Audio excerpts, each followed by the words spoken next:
What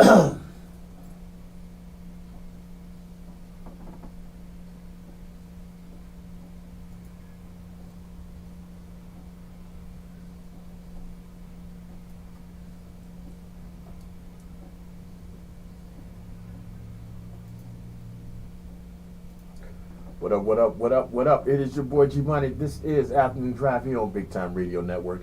Thank you for tuning in. You could be anywhere in the world, but you decided to be with us on this Friday afternoon here in the Cap City, here in Richmond, Virginia. But I don't know where you are called listening from. But hit us up, 804-215-1555. Text us. Let us know where you're listening from. Just text us and say, hey, this is so-and-so out of New York, so-and-so out of Brazil, so-and-so out of, Texas. Let us know where you're listening from. So that's real important. All right, y'all, it is your boy G Money here, Afternoon Drive in the building. It is a great, cold Friday afternoon here in Central City here in Richmond, Virginia. That's where we're out of. I want y'all to let us know where y'all listening from. If you are listening, text us at 804-215-1555. Text us and let us know your name and where you're listening from. So if you're listening from Jersey, if you're listening from Florida, if you're listening from DC, let us know so we'll know where our listeners are. Welcome to the weekend. Again, it is your boy G Money. We're about to have some fun today. We're about to learn some things today. Today is a good day. Today is a good Friday. Welcome to the holiday season, and I don't know how y'all feel about the holiday seasoning. Seasoning. See, I'm fat. I'm thinking seasoning. Holiday season, and but a lot of people, feel a different way about holidays. Some think holidays bring on great feelings. Sometimes they bring on, like a little sad feelings, like you miss someone special. We all go through that, so we will try to help you get through that, man, with some good music, some good laughs, some good talk. And we're going to just do our best. We're going to start y'all off today with a little CeeLo Green. This is I'll Be Around. This is the all-new Afternoon Drive. It's your boy G Money.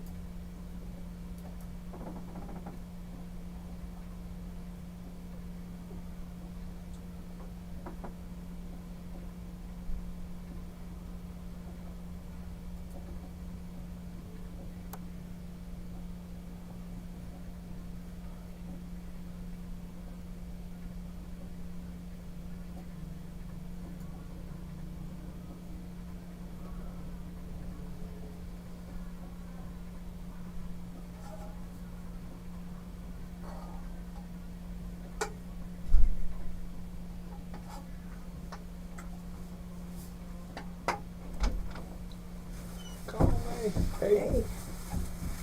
It's just us today? That's supposed to be.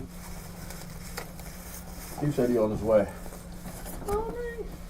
I had to drop baby girl off downtown. Oh, you good. I got caught in that there on traffic.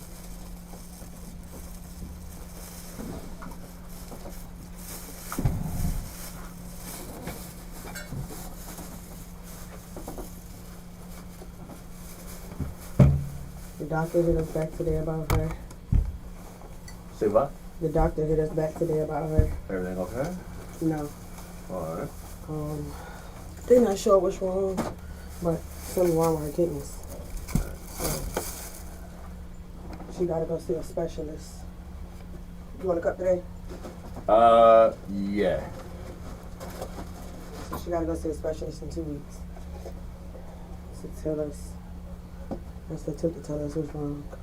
You wanna put something in it first, of course, yeah. Empty cups don't do it. Good.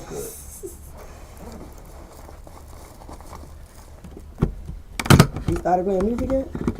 Huh? You started playing music? Yeah.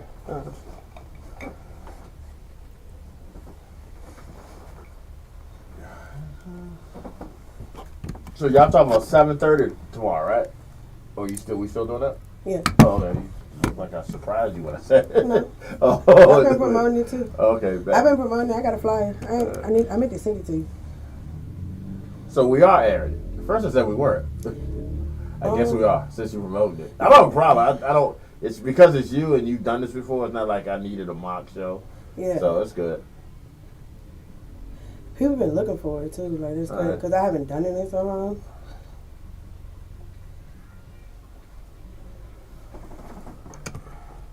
Well, you know, I'd be going live anyway, so. Yeah.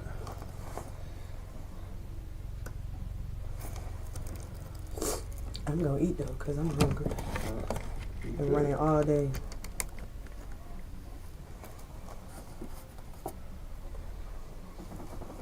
Yeah, at least another song before I say something.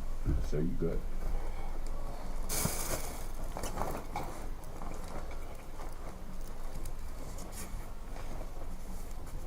My husband said he had YouTube and the internet going at the same time the other day. Well, we need those numbers. So. Yeah. He said he liked it better that way because he could see us better on YouTube, but he could still hear the music. Yeah. You know what I'm saying? So. Hold on a second. All right, y'all, we hit y'all with a little Neo. This is Stay, the all new afternoon drive.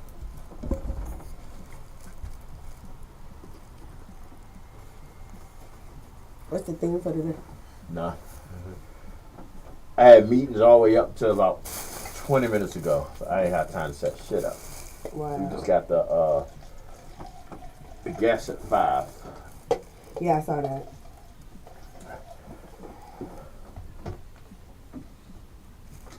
So I'm just throwing random music. So if you got somebody anything you want to hear, just let me know. Gates. Okay. I put the dad on case of pancake on me. Where I put it? What are you looking for? I bought a case of pineapple juice on there. You put something in the drawer. I took some out the drawer. But it. Oh, I think I set them on the floor over here. I'm a little off today. Just that news just blew me. Yeah. It's understandable. We got a 4-serving drink. 3 16-ounce bottles of water a day.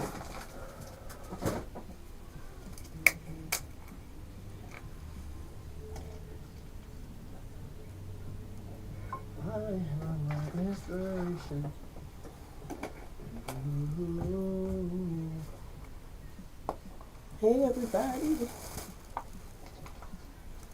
Y'all got any birthday shout outs today? Any music requests?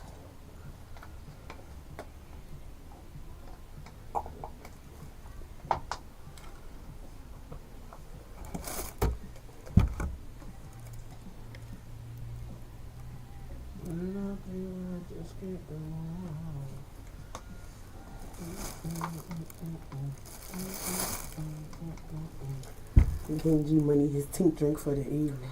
Thank you. Even though he complained about how much tink we doing with the tink drinks. I didn't taste the alcohol on that one.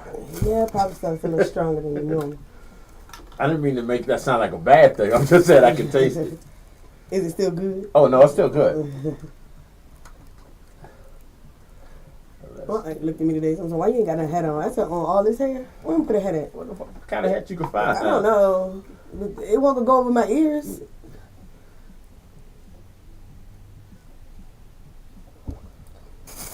Look, and I gave you the one with more juice in it.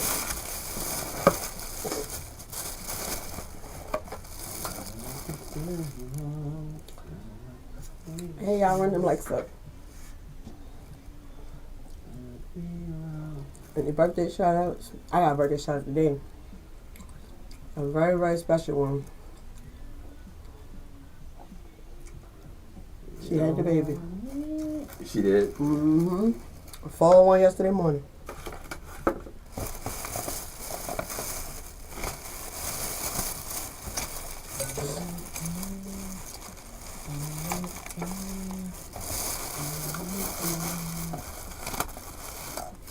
All right, you ready?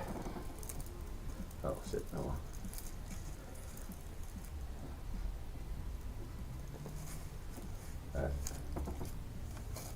All right, y'all, once again, that was the great Neo. Stay.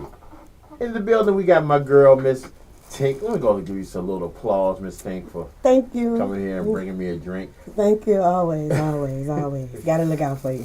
I appreciate it. Welcome to the weekend. Happy Friday, everybody. Happy Friday. We got a lot of good things going on within the network. And I'm going to go ahead and say this now. We have a lot of good things coming forward in the network. And I'm going to start the show off with you, with what we got going on this weekend. Since we go, look, I was like, what? What am I doing? since we go, I'm really excited about this. Let everybody know what we got going on this weekend. Okay, so we bringing the Raw Talent Roundtable discussion back into play, people. So if you have never heard of it or never witnessed it, I curated the Raw Talent Roundtable discussion in 2019 with the concept that we can have those uncomfortable conversations with our friends. We can talk religion and politics without it being an argument, you know. So we've covered some pretty controversial topics like LGBTQ and, you know, relationship issues, dating issues, you know. So this weekend we'll be talking about dating. What am I looking for? So you got, all right, so you're putting together a team to have these roundtable discussions. Yep. So it'll be me plus 4 other people and you, right? Yeah, I'm not going to be involved. You're not going to, why? What you scared of, G-Money? What you scared? I'm good. I'm gonna sit here. I'm gonna work the boards. And what you scared of? I think you should participate. It's not fair. I think that once you sit there for a few minutes, you're gonna want to join in because like the questions pull people in. I've had so many people come and sit and be like, I'm just gonna be in the audience, or I'm just gonna watch. I don't want to be on camera. I don't want to participate, and they be louder than the people on the panel. Yeah, no, that's not. You're not gonna get that. It never fails. It never fails. Well, never say never. You gonna have questions? Watch. Never say never. But, watch what I tell you. Y'all heard him right. He said he ain't gonna participate, so we gonna see. If y'all hear him, then y'all gonna know why. I'm excited. I'm really excited. I think it's gonna be interesting. I see the type of flavor you bring to a discussion. Is it gonna be ratchet you or the other you? Just out of curiosity. It depends on the questions. Just for the people that listen. It's just you get all forms of tink on the roundtable discussion because I mean I want everybody to be exactly who they are. Right. So like if your response to the question gives ratchet, then I'm just gonna give you the ratchet answer. I'm not gonna lie, I'm interested. I feel like another thing is I think it's gonna be evenly male female, right? Yes, and I try to keep it that way. So that being said, if you got 2 on 2, I'll be off. Then it don't matter. We just have to be even. Well, it's gonna be even far as the panelists, but I mean I don't count myself in that. So it's technically 3 and 2. So if you did join the discussion, it would be even. Yeah. Well, okay. Yeah. All right. So here we go, y'all. That's coming this weekend. Yes, Saturday. Saturday at 8 o'clock. 8 o'clock. We'll be live. Y'all make sure this will be live here on Bigtyme Podcast Network and Bigtyme Radio Network, both of them. So y'all make sure y'all tune in. It is gonna be great. Brand new show coming with the network. Beginning of a new thing we're gonna be doing, and I'm really excited. Even though I said I'm not gonna participate, but something tells me I probably will because it's exciting. So we'll see. And we spotlight local artists too. Each episode, y'all spotlight a local artist. Okay. If you know a local artist that you would like spotlighted, just send us the information so we can recognize them. There you go. So if you are a local artist and you listen and you want to be spotlighted, send us some music. Do me a favor. Yeah. Be entertaining. Not you. I'm talking about the local artist. Oh, okay. I was like, what? Yeah, I'm always entertaining. We know you in there. I mean, I'm talking about local artists. We've had a few local artists in the past that, you know, get on here and get nervous. I don't. You know, this is your time to show the world that you're capable of holding down the crowd. You know what I tell people? Look, the discussion is just a conversation. Wait, is the local artist be part of the discussion? They can be. Yep. Okay, that's good. Interesting. Yep. We got one pulling up Saturday. All right. And then he said he'll go come through. So, Tavin Terrell, he'll be back with us. Was here Wednesday. If you haven't catch the Time to Shine segment, it is on YouTube right now, and it's a bonus segment because he also had a little. He did a little impromptu singing song for us, which was incredible. So y'all make sure y'all check that out. But today, here on Bigtyme Radio Network Afternoon Drive, we have, if you're in our area, we've had some interesting things go on the last couple of days with our youngsters. So this was timing. The timing on this was great. We have MM4 Foundation, and I'll have them explain to you more what they do when they get here. But we as the older generation, the next generation, have to realize we still have to worry about these kids, and we have to do the best we can Definitely. to help pull them up and to help pull them out of situations that could deter their futures. So we're going to talk a lot about that. But until we then, I'm going to break y'all off with a little music. So, child, break you off. This is All New Afternoon Drive. It's your boy G Money sitting next to Miss Tink. Hey. Miss Tink. What are you eating? Queens. Curry. You like Queens? You don't like them? Or you never I don't had know what it is. Jamaican? It's Queens. Jamaican? It's a place. Mhm. I've never been there. Oh my God. It's in the plaza. Southside Plaza? Where? You know what Save a Lot is at East Fashion Metro? Beside Renner Center. Okay, so it's another side to the jump like this. And if you go past East Fashion Metro and you it's right down the corner. Oh, okay. Yep. And if you coming past Firestone, it's the building right down the corner from Firestone. Oh my God, you're missing out. I don't even do that. I mean, I just started kind of doing Jamaican. Like, I don't mess with curry like that, though. And they have jerk and they have oxtails, they got all that stuff. But best Caribbean in Richmond. Really? Yeah. Thank y'all for the likes. Run them up. Hey, X. You got any song requests, birthday shout outs, anything today? Let me know. Hey, X. I'm eating Queens. Gotta get curry. Nah, Mums is not better than Queens, honey. And I tasted it, so now I can argue.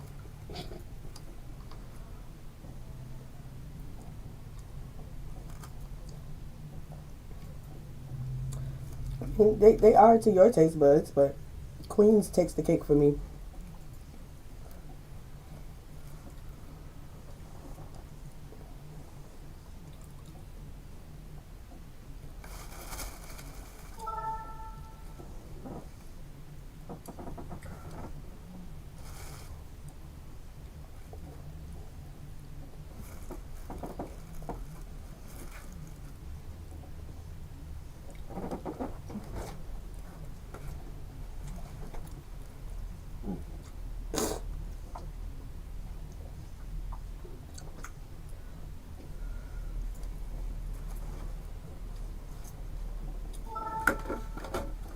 And I got me some plantain.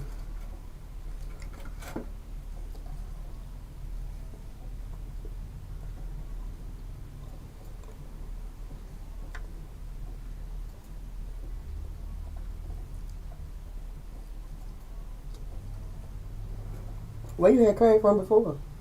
I've had curry. Well, I take that back. I don't know if I've like tasted curry. I don't have a problem with it. Like my problem because I had Indian curry once and I kind of got them confused. It's a difference. I realized that. But like when I get Jamaican, I go to there's a place up here called not Karina's. Karina's is from Midlothian. Yeah, that's not what I meant though. What's the name of that place? I can't think of the name of it. It's right. It's over in the shopping center over there where the food line is.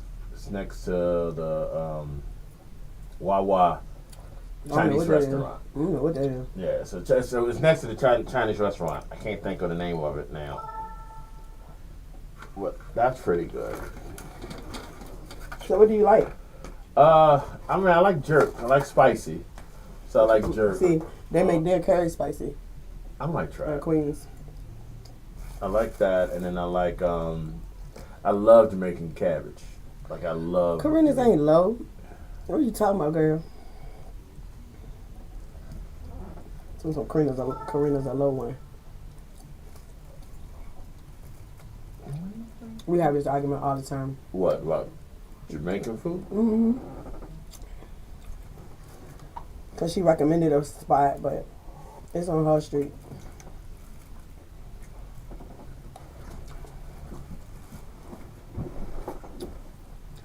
It didn't deter me from going to Queens though. What was the name of it? Mums. I never heard of that. Hold on a second. All right, y'all, here we go. A little bit EVE featuring Alicia Keys. This is Gangsta Lovin'. If you got a request, hit us up at 804-215-1555. You can just text us the request. We'll get it on to you as soon as we possibly can. It's the afternoon drive. You ain't got no request today, Exodus. Anybody got any music requests, birthday shout outs? In My Mind. Who was that by?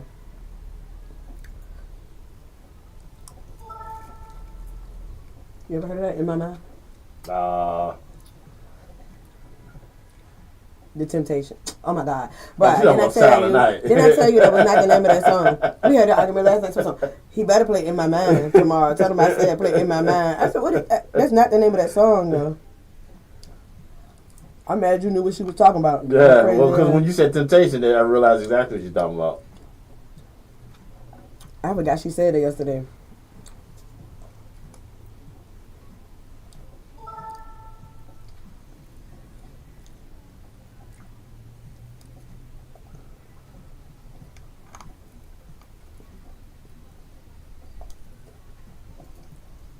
I wonder what she been hiding at.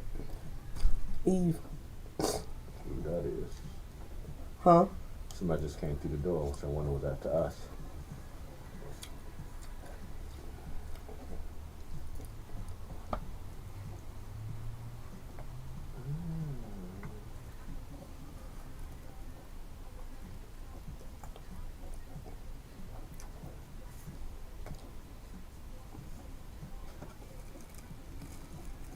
Yeah, man, I wonder what Eve been hiding. Oh, she didn't need to hide. She got a rich husband. That was she just said. She's married to a rich man who live in Europe. She married to a rich man. Just let her keep those claws on her titties, so she happy. Mm.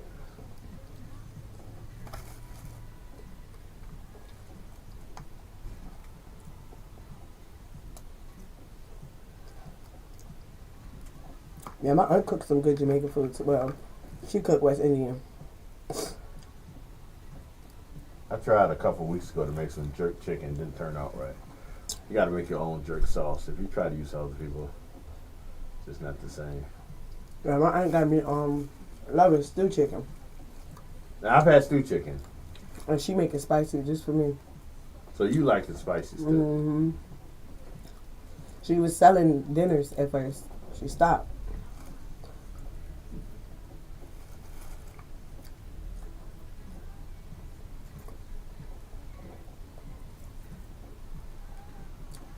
Hey, everybody.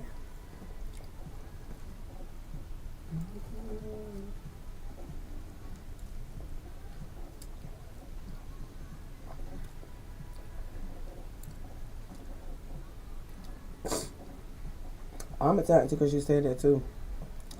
That's what I'm talking about. I'm going to tell her. Mm-hmm. And I got the proof because you put it on live. I'm snitching.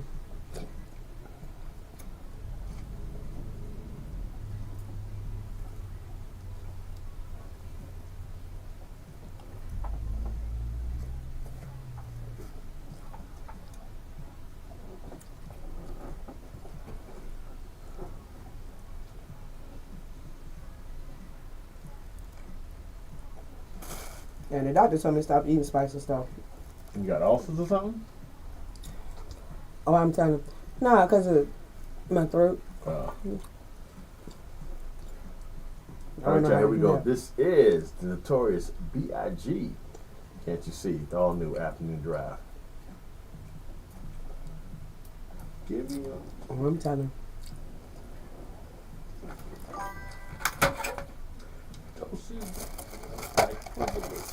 yeah, I don't know how not to eat spicy food. Yeah, everything gotta be spicy. I'm marinating some wings right now as we speak. Oh, you gonna bring me some tomorrow? You know what? In all honesty, I normally wouldn't have a problem with that, but I've been trying to do better with limiting my portions. So I only cooked took out like 8. Trying to do better in life. The lies you tell. You telling me all the time. You just called me last week and telling on me to your mama. Why is you on this Beyonce internet line?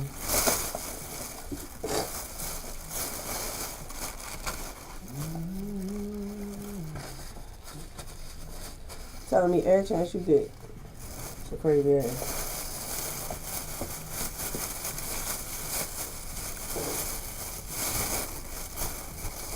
What's the letter? What are you talking about?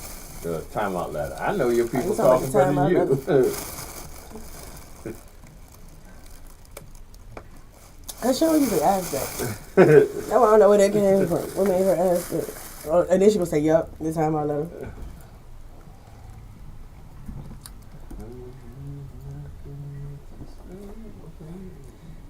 We ain't got to that yet.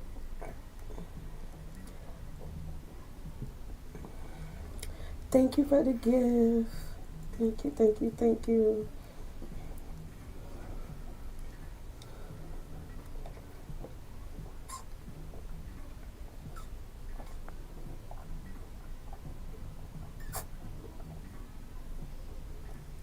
Y'all got any birthday shout outs, any music requests?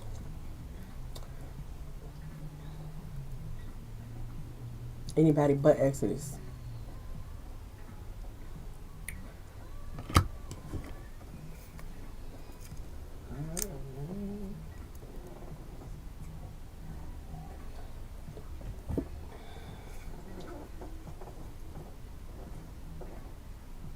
My One by Alan Charity.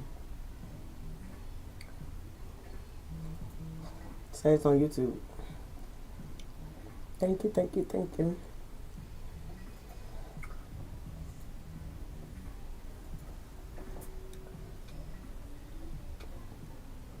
We're pulling it right now. Charity? Charity. Yep. CHARITY.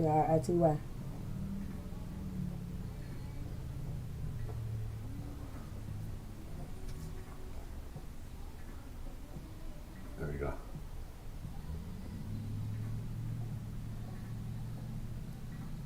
Okay. Take it as an independent artist. I can do it. She's gonna tell me something. In My Mind is the only is all that should be playing. I can't do a whole show. Ain't my paying no attention. You heard me just say we need I'ma everybody do it, but though. her to give us a song today because she's on one. But I'm gonna do it though. Charles City Bread. Who? The Island?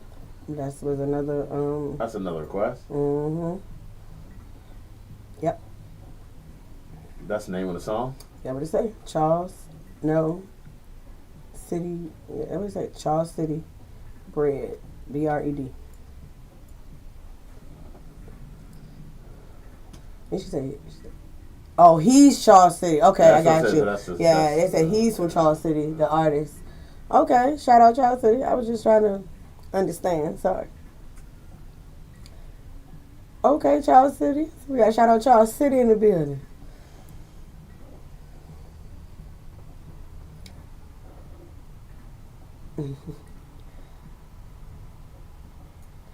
Okay, Hakeem. I know that's right. Got another request. All right, y'all. Right off to the request line, we have, I guess, Charles City Bread. Yeah, he's from Charles City. Shout him out. Right after Rainy Days, we have, I forgot the brother's name now. That's what I give it, try to be fast. We got My One. But first, we're going to get you a little Rainy Days by Mary J. Blige. I hit the wrong button and skipped the song. Next request, Come See About Me by Hakeem Romance. RVA's own. That's another artist. Hakeem, you need to come up to the show and do an interview. Come bless us.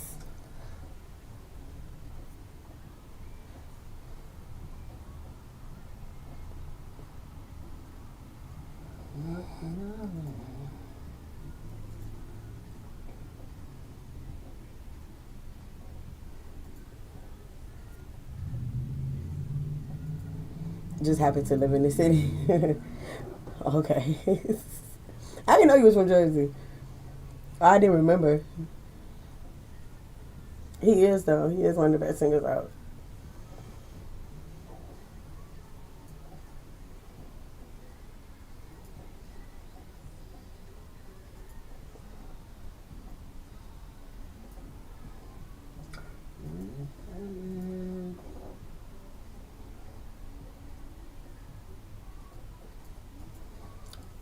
Waterfalls.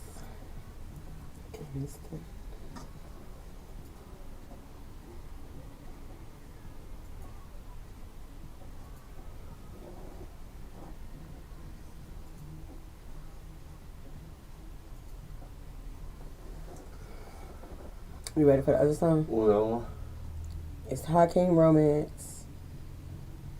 Come See About Me.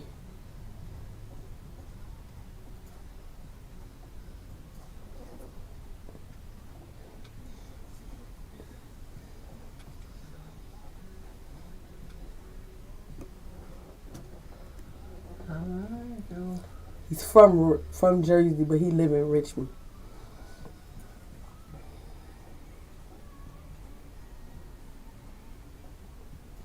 I told him he need to come on up here and do an interview. Come see about me, all right? Thank y'all. Run them likes up.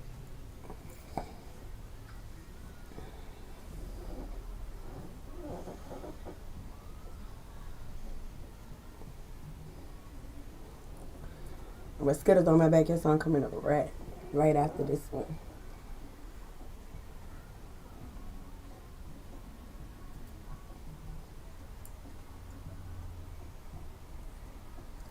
You don't make it. You know where it's tomorrow. You gave one.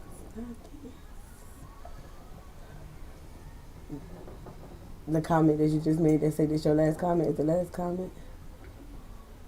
Oh, he said he can come through next week if we're available. I still didn't send you that schedule. No, you didn't. I was going to wait till January. So you don't want to do no more till January? Or? No, I was going to wait to send it to you to January.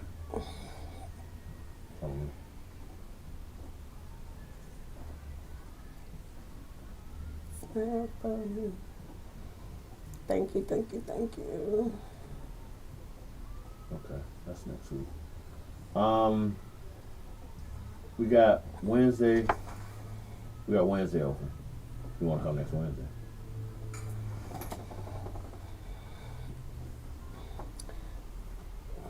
Oh, you from Southside Birmingham, Richmond? Okay, but you live in Charles City.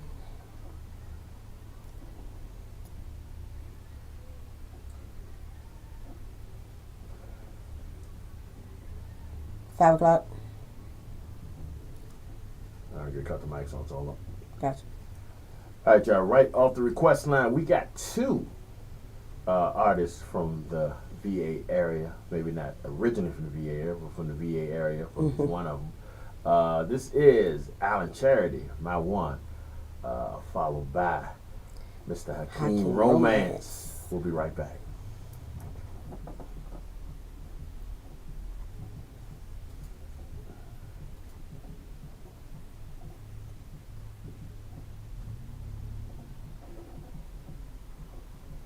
Let's see about me.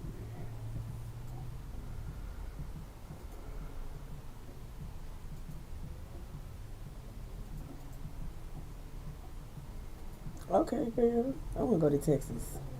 Say everything's bigger in Texas. Okay, well, we'll see you Wednesday. I'm going to text you, though. Yeah, because I need this email and all that so I can send them the confirmation. They said they can't hear the song. Because they listen to your thing. They Yeah. turn on the thing. He said turn on the Station. The station. That's why. He ain't playing it out loud. But I can't do that. He gonna play it out loud now, y'all. Future references. Y'all listen to the station.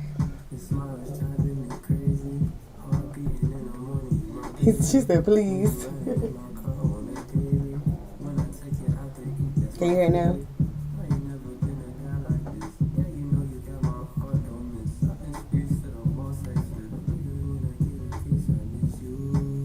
A little bit, yeah. There you go.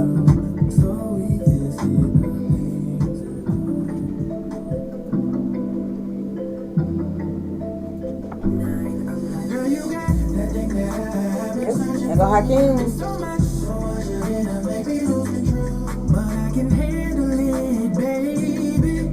Show you better than I can tell you. So shawty, come and see about me.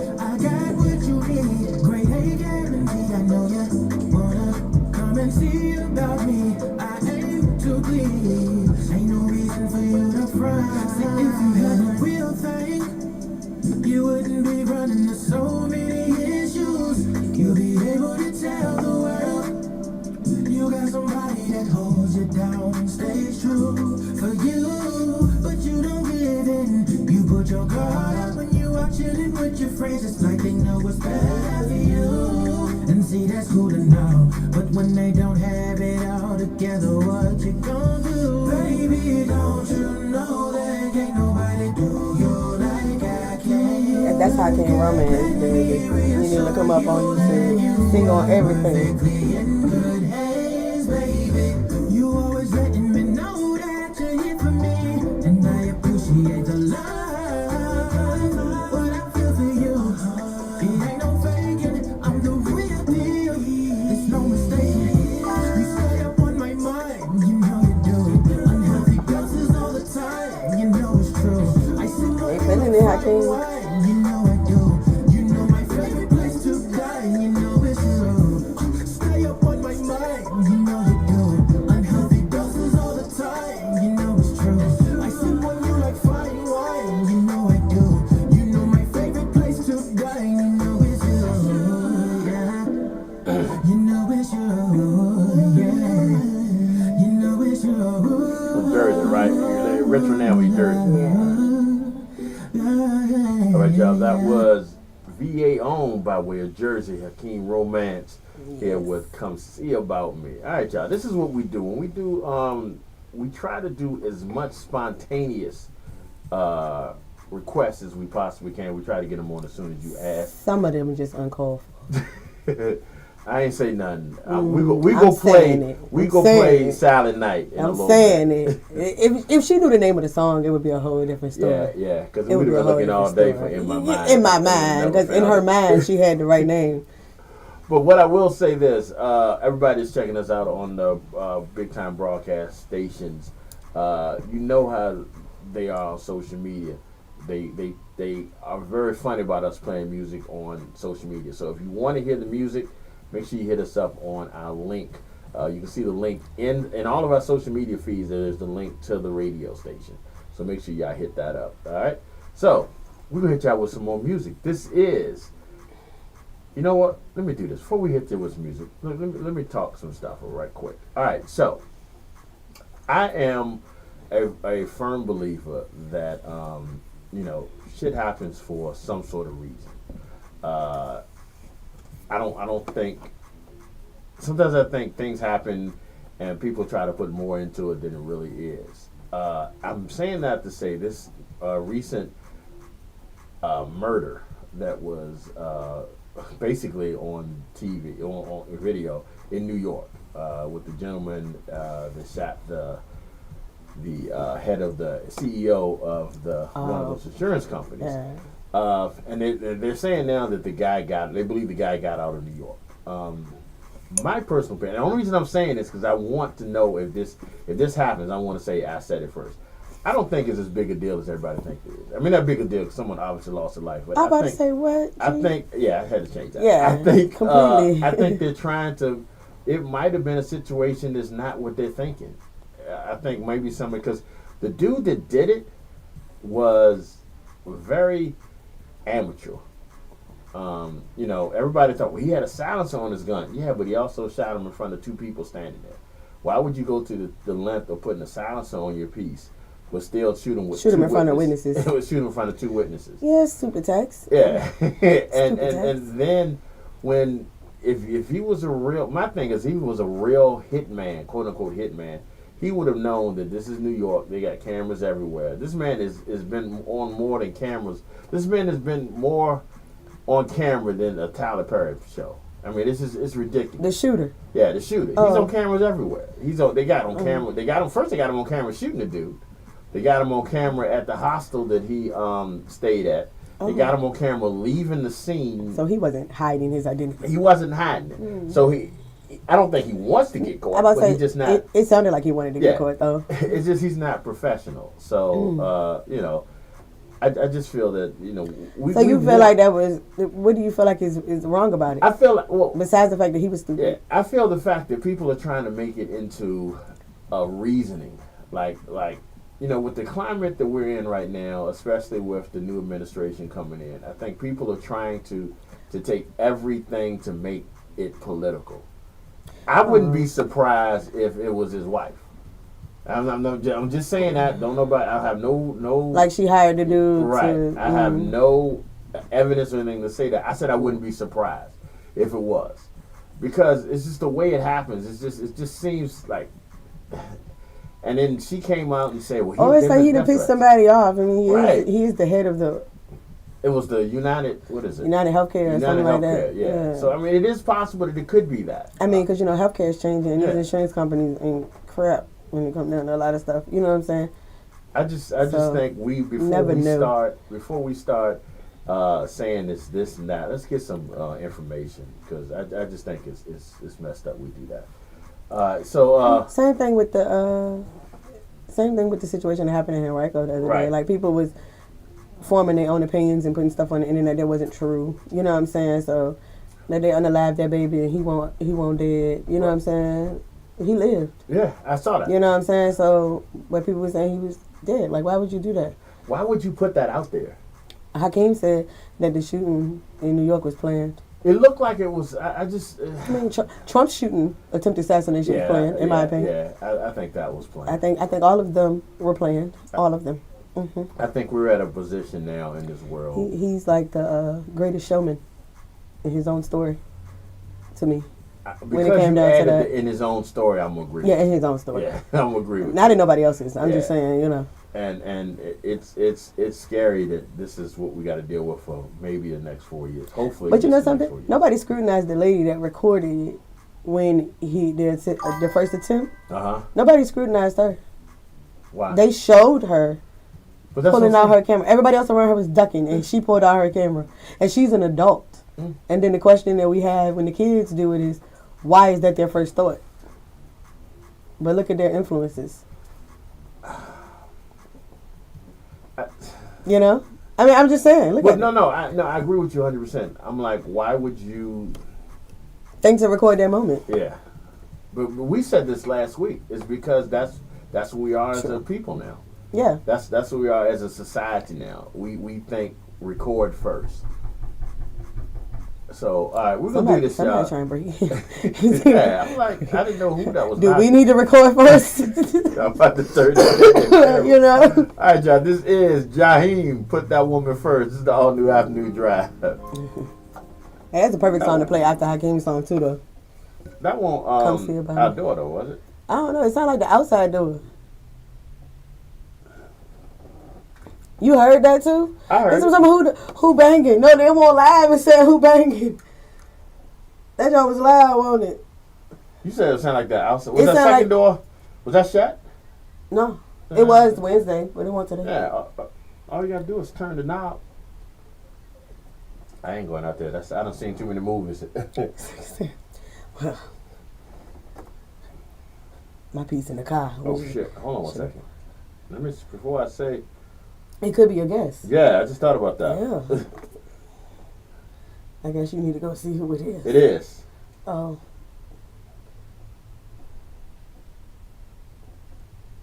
His guess.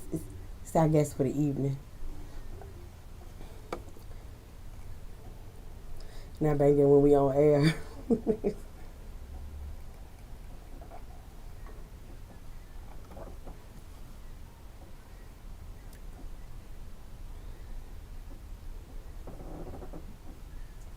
I'm not used to people being punctual.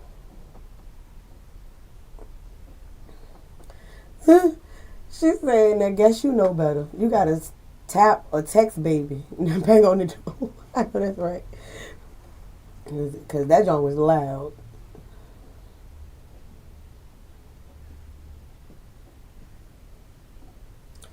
My daddy was in love with him.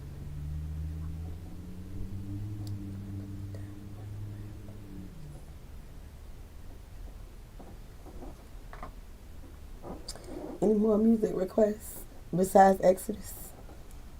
Birthday shout outs.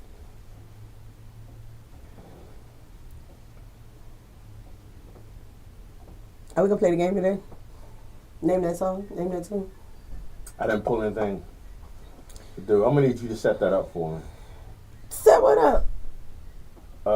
Set up so we can know what game. Some tunes. Yeah, something, an idea. Okay. See how you be doing me? I had people lined up to call in and play too. They was excited. Tell me how we gonna do it.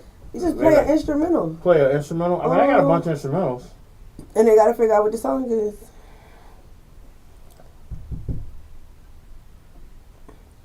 All right, I gave him the code. Everything is changing. We gonna play your whole EP, Marquis. I'm just messing with you. We got another request. All right, do me a favor. Let me open the door. Yeah. Yeah, come on in. Yeah. I didn't know you was on the No, air. brother, I'm sorry. When you was... Nah, but we heard that police knocked you How you dead. doing? I mean, the first two was gentle, you know. My bad, bro. I You been chatting. No, you good, Sound bro? like How you you was doing? trying to do that money, though. What You you know call what I'm calling me saying? for that? I How saw you doing, somebody. Corey? Yeah, that's me. Yeah. How you doing? I'm doing. Sorry. You good? I'm doing good. Yeah, I thought about it, and then I looked down. I was like, oh, he did say 5 o'clock. I did tell him 5 o'clock. My bad. I He was over apologize. here like he was in a scary movie. So I see We what happened was to just people. talking about the wrong thing Yeah. at the time, man. We was talking about people shooting people. Ah, yeah, This that'll man- do it. Yeah, this man come here with a gun. Yeah, that'll do it. That'll do it. I ain't know. He going over here. By me. If anybody want to look? This is all my business. Yeah, all right, give me 1 second. Yeah, take your time. Take your He time. can't do two things at one time. Copy that. Copy that. He coming over here. Nah, you good where we at. Okay. I did set that up already. Okay. I was just checking. All right, y'all. Here is Caramel City High featuring once again Eve. I didn't know. Oh, I ain't heard this in a long time. Well, that's what I do. I like to Okay. pull stuff up on people. What you said was the other request? Everything is changing. Who was that? It's by Lashana Latrice. Everything is changing. Mm-hmm. Featuring Hakeem Romance. All right, well, maybe not. Mhm. And then Exodus Rising, me, the bounce mix that you played for. Another request. He said that y'all have to listen to the music online on the website. So that's the catch with that, Miss Mika. All right, give me that name again. Which one? Uh, The first one. Everything is changing.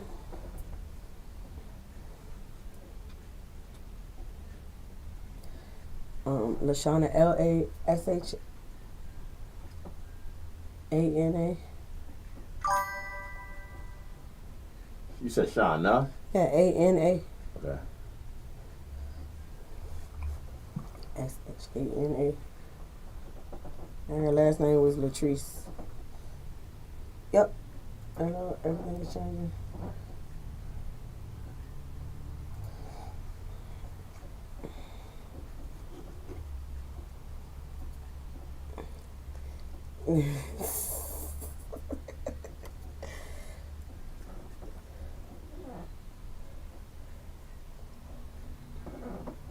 All right, so I need you to do me one favor. First off, what's the name? My name? Yeah. Lamar Blizzard. Lamar. Okay. Yeah, my wife will be on that. Oh, that's right. Okay, all right, The bet. treatment, Now I yeah. got it. All right. Lamar, do me a favor. Move over to that seat in front of you, because that's where the camera is. Well, you don't do it right now. We can do it when we bring you in. Okay. All right.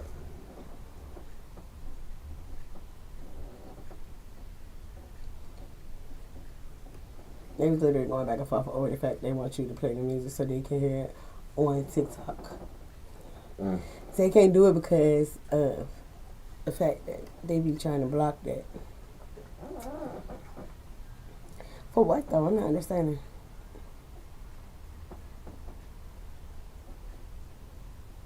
Why? Leave it alone.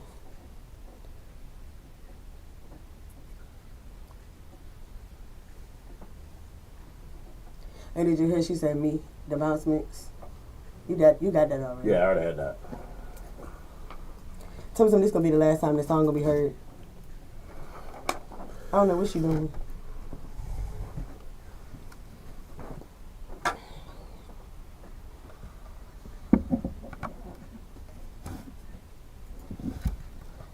when he posts, like, I ain't got no control over that. I'm not gonna keep on doing this on G Money behalf, okay?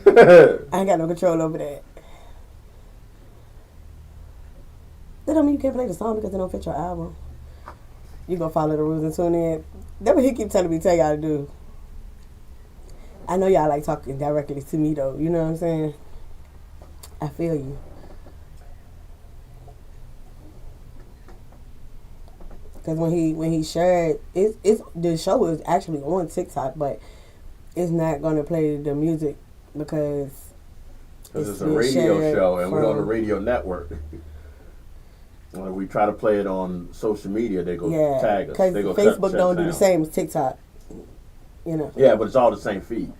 Right. So I'm explaining it to them. If I share it on Facebook, I'm explaining to them because she said TikTok don't care about the music. Right. You know. But it's the same feed. So she's saying you should let them hear it on my TikTok. And I told her you want them to go. Feed. But you want them to go on the internet show. And so. This is Tyrese asking a question. I'm thinking to myself, what am I going to do? This is the all new album.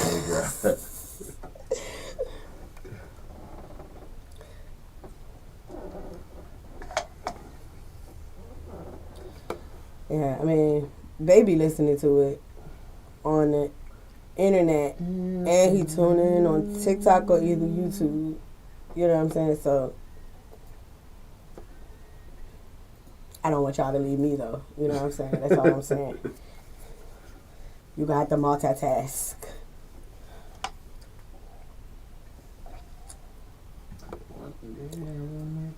She's on some woo lord, okay. Exodus, you get on my nerves. We will come back. We're going to do the birthdays and we're going to interview. Get you straight.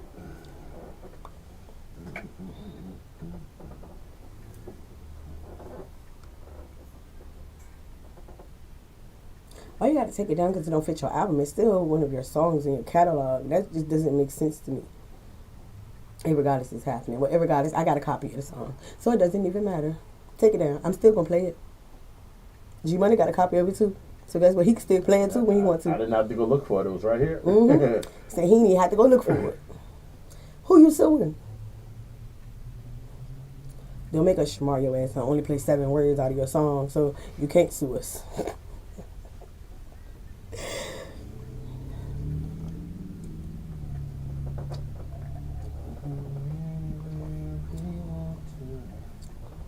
She gonna sue us for a song that was out publicly. She just requested. And you emailed it to me, so who you suing? Sue yourself.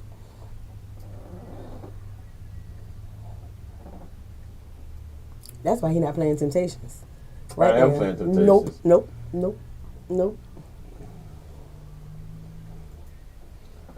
Don't argue with our listeners. She different though. She different.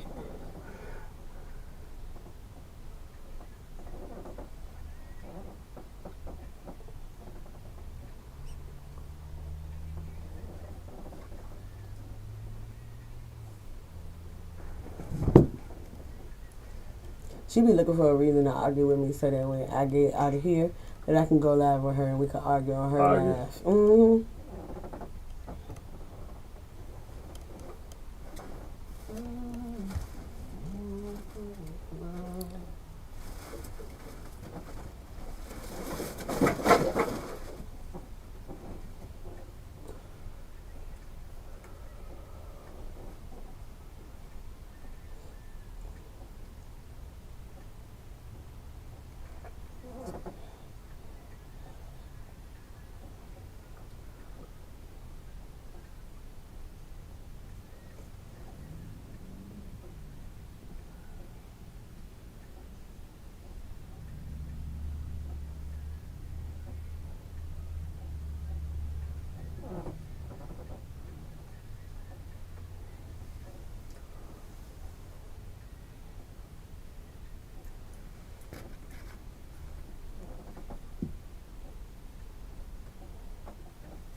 All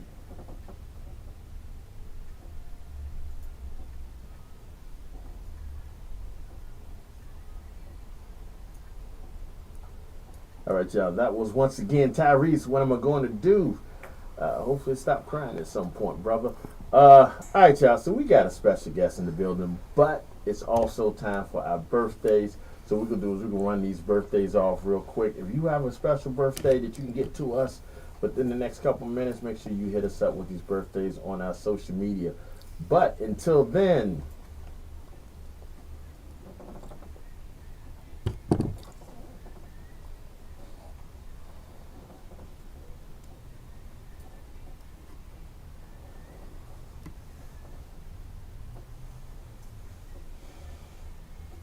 Sasha ain't here to sing the song.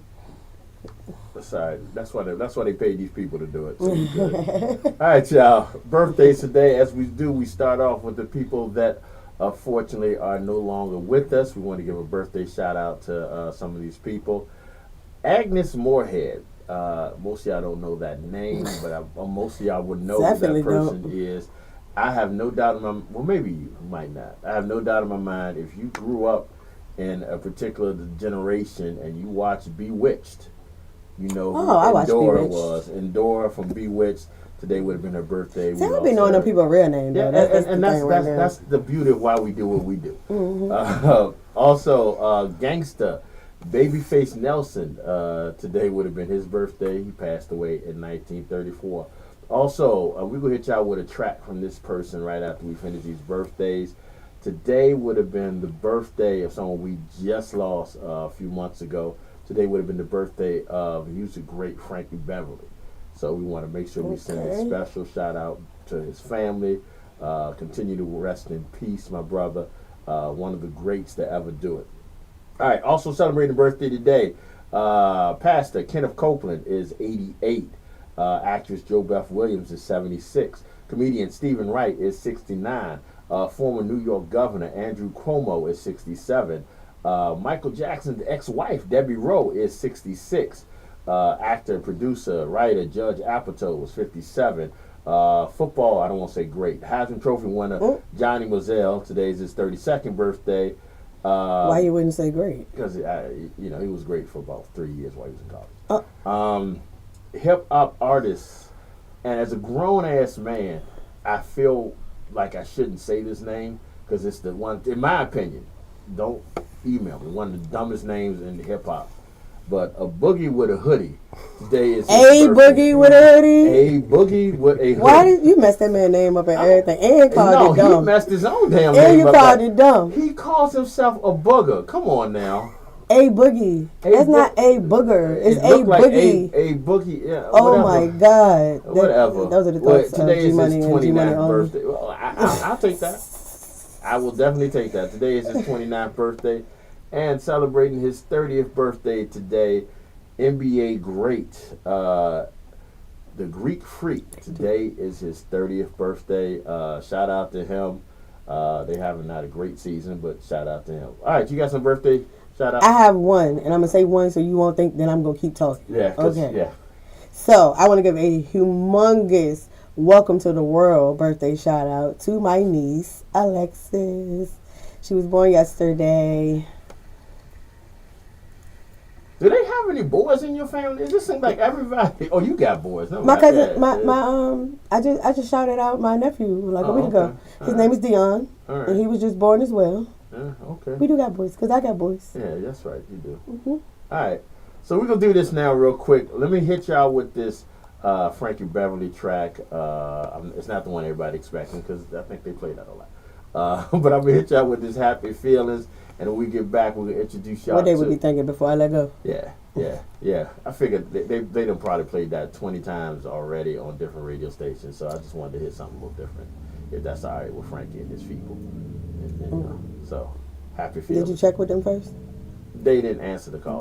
They were calling around the same times Lamar was calling to try to get in the building. So the line was busy. This is Frankie Beverly and Maze. Happy Feelings. All right.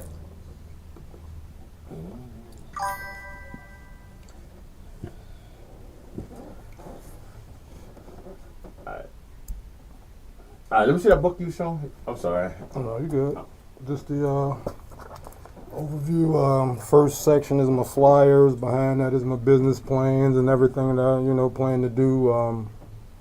Yeah, just anybody I sit down and meet with, show them that, my book of business plans, different breakdown of the different programs, initiative, scholarship that I got going right now. Y'all doing it for the student athletes at John Marshall. Yeah. Okay. John Marshall. And now that's my alma mater. That's mine too. What year you graduated? 2003. Oh. I'll get into the reason why specifically John Marshall first. I want to grow to the whole city, but being want to get started, and it's a significant reason as to why John Marshall. They need it. Boo. What you booing? I know you ain't born John Marshall. I think you said I boo. So disrespectful. Disrespectful. JM stand up. Yeah, you know what I'm saying. Building. Period. Where you graduated? She went to Huguenot. That's why she's saying that. Yeah, right. Hug a lot? You said hug a lot? Hug a lot. I'm joking, y'all. I'm joking. Don't joke about me. I'm joking. By the way, shouts out to them. They had a great football season. Yes, they did. So, yes, they shouts did. out to Huguenot. Holding it down for RPS. And that's my husband's alma mater. Okay. Yeah, I played football. I had many battles with them. But I'm with that blue and white. Man. Yeah. When did you graduate? 2003. I'm trying to think. No. I came out in 06. Okay. I taught. So you were there 2 years later. Your freshman year. Mm-hmm. Your freshman year was your senior year, right? Mm-hmm. Yeah. I'm trying. I have a cousin that graduated. I'm trying to think what year he graduated from there. And my sister, when I got there, my sister was in 11th grade. She graduated. Who was your sister? Shakita Branch Jackson. She was in the band. She played the clarinet. I remember that name. Yep. That's when Kim Yachty and all them was there. Kim Yachty, yeah. I was Kim in class Yachty with was Kim a year Yachty. under me, yeah. Mm-hmm. Yep, okay, Yep. Okay. 06, but you was just a hater today.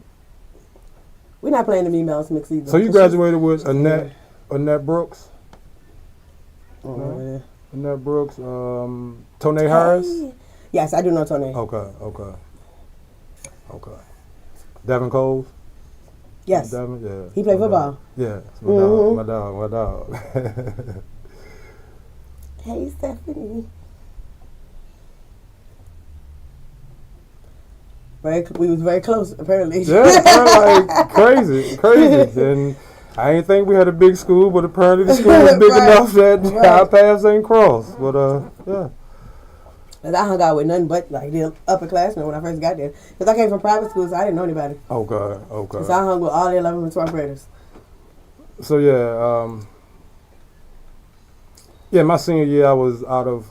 No, man, I ain't gonna say that. No, it was all good though. Like I my grades and everything was straight. I was student athlete, so I wasn't in school as much as I was supposed to be my senior year. I mean, I had the half a day. I had the half schedule and all that. So yeah, I would come to class and leave and come back for practice. Like I was, So Understandable.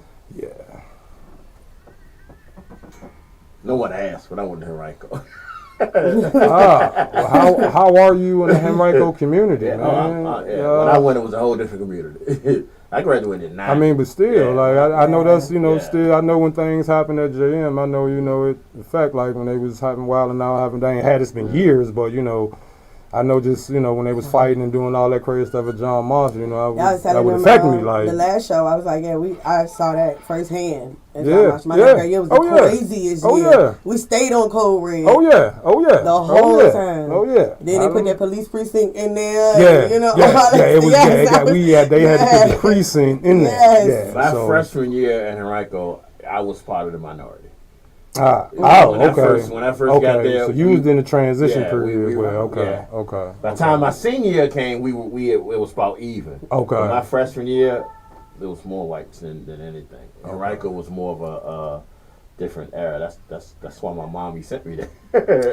Understood. In our generation, everybody had the mentality. So guess what? All our kids go to Henrico and Chesterfield schools now. Yeah. Because not the city. We're not doing the city. You know what I'm saying? We coming up, all of us wanted to move out to the county to better life. So that's why And see, I No thought I was offense to doing the county, something. but all of the kids that's playing football, all the athletes, Right.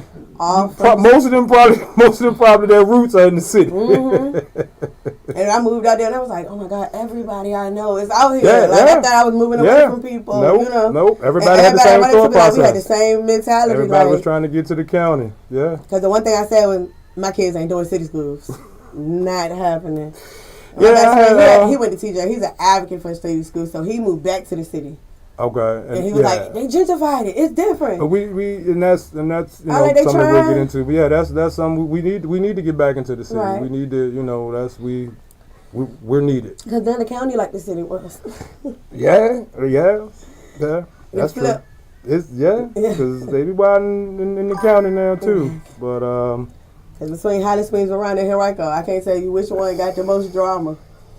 and now I do mentoring the afternoons at Verona and Highland Springs. So Okay. yeah, So you got a I mentor interact program, with the kids. Well, You're I'm a of part of a mentoring program now, but I do have a mentor program coming under my nonprofit. But I've been working with this mentor program for a year, Because I've been asking Verona for a mentor program since my son was in the 9th grade. So it's And he don't have one. It's in the after school program. It's called Milestones to Manhood. But I go there once a week. I think I heard and speak about to them. that. Yeah, but I can give you more information. When get you some more Because resources. he had like them people that he could talk to in middle school. Like, he came to high school, they was like, "Oh, we don't have anything for boys." I was like the in-school counselor type deal. That's what well, basically he talked to the counselor, and then he had like somebody that The one-on-one counselor? that was like his safe person. So like if he had a hard time during the school day, he could step out and go talk to that person. Okay. But he ain't found that person in Verona. You see what I'm saying? So he don't got that same safe haven. And we tried with coaches. You know what I'm saying? He was playing football, Okay. but they weren't trying to be no mentors. I'm not gonna speak to the native, but I'll say Yeah, it's other resources out here that can we support tried, you. you know what I'm saying, different things with him because we do a lot of community. I do a lot of community work too. I got a nonprofit. Okay. So we keep him, deeply involved. Right. It's different when mom is around. Always. Than other people. So Always. he's one of them kids that look for them authentic relationships. Okay. To Oh, that's beautiful. So his discernment is high. Awesome. Very high. Awesome. Tell him So if keep he that. think mama said, Tell him nurture he's that. gonna be like, nope. Nurture that. It's gonna My mama help sent him. you. I ain't talking to you. Yeah, no, nurture that is that discernment is gonna help him tenfold. Yeah. It's a good and a bad thing because I feel like he's so guarded that he it's hard to penetrate. And I'm like, you can't. Well, I understand being guarded. the more he'll mature, he'll figure out that line and that how to navigate when to be guarded and that. But that, hey, in 2024, nothing wrong with being guarded, right? So but as he mature and grow and interact with more people, he'll figure out what characteristics, right? Of people he can be more open with, and right. Yeah, he'll work that out through growth.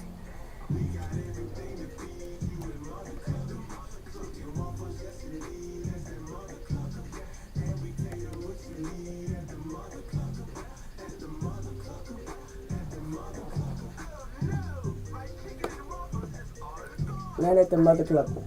So what's your nonprofit? What's your nonprofit? Men and Women Hats. What does it do? What do we do?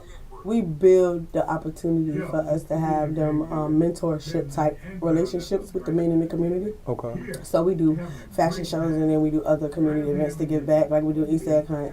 We do a breast cancer awareness flag football game, trunk or treat. We did a back to school event this year. Well, maybe we can come back. We did a lot of stuff. All right, y'all. We are back in the building. We have Mr. Lamar Blizzard. I'm gonna let. Did I say that right? Yes. Okay, I'll make sure I said that because I don't want to fuck with nobody. And he will. and I A will. booger with a hoodie. Yeah. Because I already got yelled at for talking about this nigga Boogie. Yeah. So, but yeah, we got a gentleman in the building. I came across something on social media that he was doing, and I looked into it, and I thought this was probably something that I wanted to make sure we kind of announce as much as possible, because we don't have that many of us that kind of pull back into the community, and I admire that a great deal. I did not know obviously I couldn't have known that when we decided to have you on, that the timing of this, from the situation that happened the other day in a local school here. But we were saying earlier how this stuff like what you're doing is very important. It's almost like I blame a lot of it on us as my generation, because at some point we have given up on a lot of the future, because we just automatically assume that, you know, these thugs or these something are just bad, and we're not giving a shot.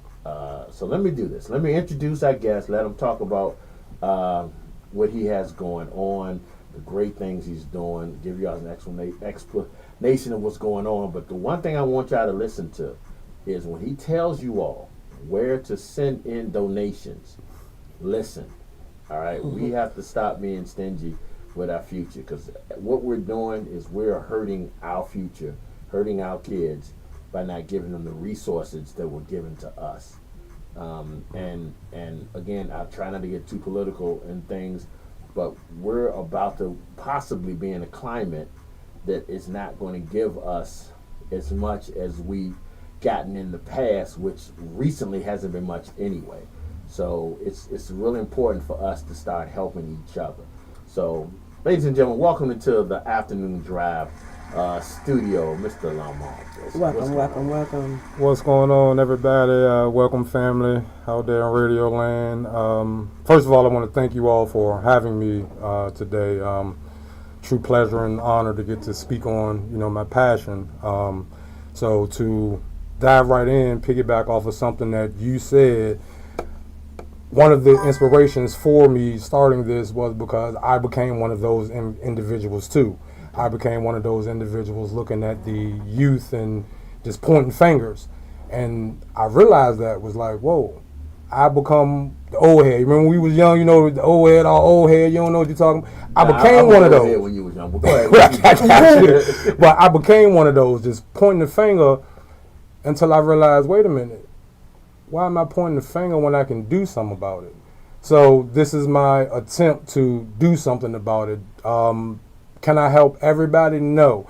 But I'm going to give my blood, sweat, and tears to helping the ones that I can. Before you go forward, I want to say something about what you just said. Can you help everybody? Everything has to have a starting point. If you help one person, chain reaction. It's a chain reaction. Yes, sir. So I love the mentality of people that thinking that'll first think, well, I'm not going to do anything because what can I do? What can I affect? But they don't realize that if you help one person, that one person might help one person, and then that's three other people just going, and it's going to, kind of go off. Well, go ahead. I'm sorry. But no, on that same note, that thought process of I'm just one person, what I can do, held me up for a year. Held me up for a year. So it was me. So it held you back. Yes, held me back from what I call now walking in my purpose for a year, because I was dealing with that same mindset of, I'm just one person. What can I do? Who's gonna listen to me?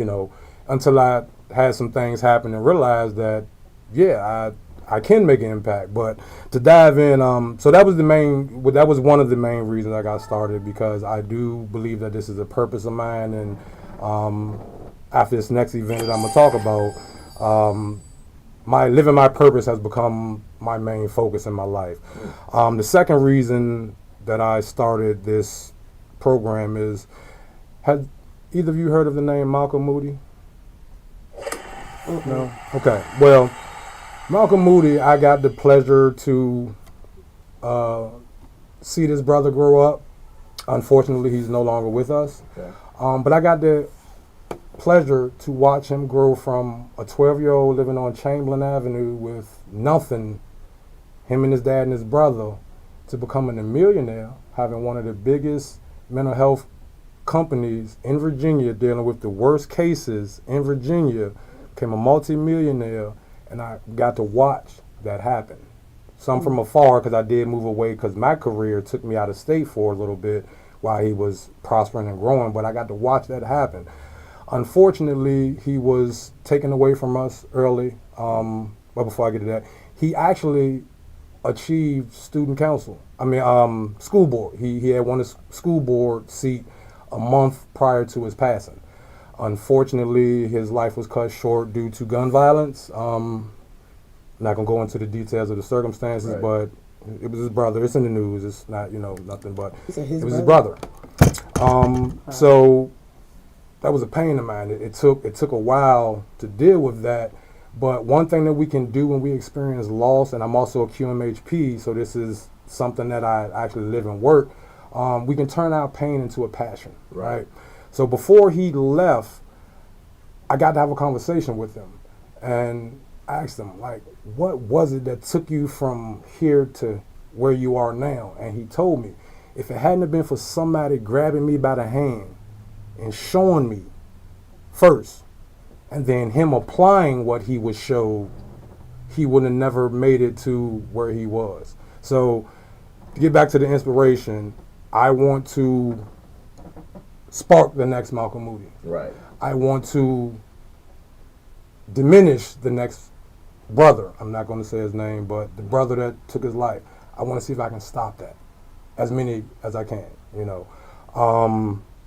So that's my inspiration of starting this, giving back to the next generation. Like you said, it's just my part of trying to give back, trying to provide guidance that I didn't even have when I grew up. Like I said, my brother told me somebody grabbed him by the hand. Well, I want to do that to the next generation. Maybe, like I say, spark the next him, spark the next multimillionaire, spark the next innovator coming out of Richmond. Grab him by the hand. And part of my program, which we'll get into, is about exposure. Last story about myself. I was working in UPS corporate world for a while. I was supervisor. I kind of plateaued. It wasn't until 2020 when we got hit by COVID. I was fortunate enough to get on a travel team where while the world was shut down during the COVID, I was fortunate enough to travel to 38 of the 48 contingency states of the U.S. on this traveling team. During that time, it really sparked my mind, like how big the world is, how much is actually out there. So now thinking fast forward to now, that propelled my career. From there, I went from a supervisor, operations manager, all the way to a manager of a terminal, from just getting sparked of, it's more out here. It's more that I can aspire to be. More than I thought in my little space that I see what you're saying. Exposure. So that's going to be a big part of my mentoring leg of my nonprofit is I want to expose these kids to things that they might not necessarily be exposed to. For instance, I'm working with another nonprofit. Shout out to Prairie Academy. They have a lab where they do robotics. So I'm working with them to create a program to introduce our inner city kids to learning robotics and That things of sounds that dope. nature too. Just again, you never know what's going to spark that thing until they're exposed to it. Yeah, I ain't So gonna lie, I'm scared of robotics. I dig it. But just just the idea, like seen too many movies. yeah, iRobot, yeah. But I just want to expose them to different environments. I want to take them on college tours, let them see what Duke University looks like, what North Carolina look like, to let them know that you can be here. Like everybody that's here is a regular person just like you. Right. Yeah, they might have different resources or more resources, but they're a human just like you. And then lastly, I want to instill the pride back in us. Like you spoke on earlier, at some point we lost the value of life. We lost the value of the special thing that we hold of being black.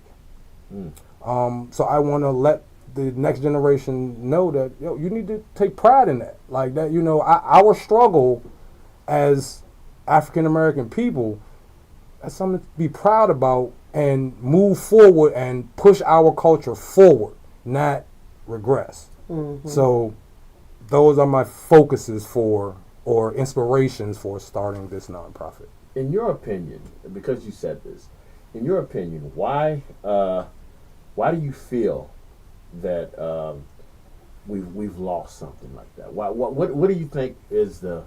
I mean, we can go back and say everybody wants to blame the white man or something like that. At some point, we have to take accountability for what we're doing and what we know. Correct. I think, like when you said they don't value life as much. My fear is they don't fear death. They don't fear. Yeah, I think they don't fear death too. They don't fear death, or they don't. So a lot of people, youngsters, don't realize the finality of not being anymore. And that's what scares me about the future. Well, I mean, that's a loaded question. Lot from desensitization, from what they see from social media now. Like, you can literally go see people get killed on social media, and it's every time you see that, it desensitizes you a little bit. So, I mean, that's one thing. But I believe, and people, please don't kill me, it's just my theory. Somewhere in the line, we lost accountability for number one, the main thing, and that's parents on down to the generations. Right. We lost being accountable to the progression of our culture for number one. We lost being accountable to our culture and the grandmas that used to be responsible for instilling that in the next generation. Whether they're not around, whether they've passed, and I get it, because parenting now is hard. It's like, of course we want to have a good relationship with our kids, but we can't sacrifice the relationship with our kids over the structure. That structure, that parent has to be a parent first. Like, even if your kid is going to if it's for the betterment of your child, you got to stand firm on that. And again, I've been mentoring for a year, been coaching for a long. I've been around kids and dealing with. I've taught for 5 years, so I got a lot of background knowledge, interaction with different kids and different thought processes, and to go on. So I'm not just pulling this, out of the ethers. I'm actually in the mud with the kids and talking to them regularly, and I had a mentor session about, I would say, a month and a half ago, and I asked the kids just randomly to define themselves, and one kid stood up and said, excuse my French, "I'm a nigga." I said, "Whoa, that's not. Why would you say that?" "Well, because I'm black." "So you believe all black kids are niggas?" "But I mean, that's what I've been told." "Whoa, all right, raise your hand if you think you're a nigga." Half the class raised their hand. That mindset, psychologically, if you don't think any higher up, now these were 6th, 7th, and 8th graders.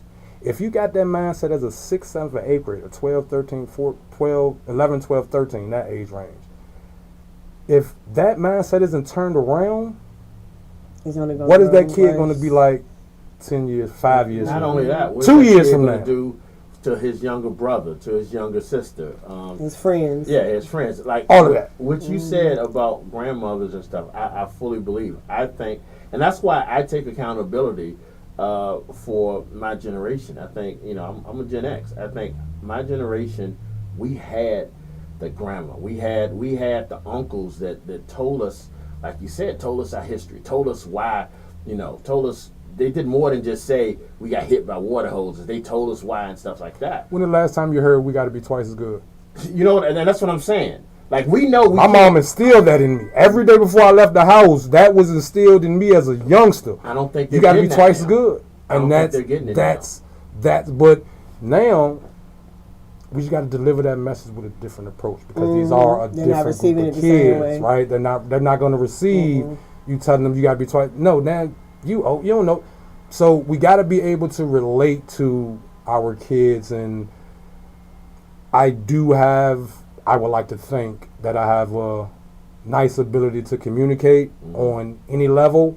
Again, I'm a QMHP. I talk to homeless people all the way down to I mentor kids, and even so I can communicate on a vast amount of different levels. So again, which is why I'm putting myself out there and trying to refine that communication technique so I can, share with others. Like, because, again, it's already programs out there, there's brothers out there doing great work, so nothing to diminish them, but we just need more. We need you all to buy back in. Like, we know you guys are tired. You guys fought the fight. Like, y'all lived through, that age, Yeah, but you know, the grandparents, they lived through that, right? They're tired, right? They've been fighting their whole life, and I get it, but the fight not over.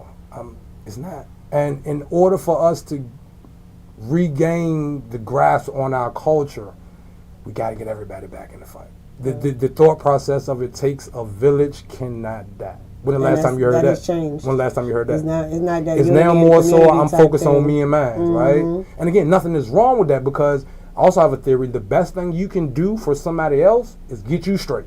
Because if I see you get you straight, now, all right, what did you do to get you straight? Let me copy and paste. We in a copy and paste society, right? That wasn't just a monetary thing, though. It was more of a, like, if I see your son doing something wrong, I'm going to stop him from doing something wrong just like I stop mine. But now parents don't allow that, because you can't trust.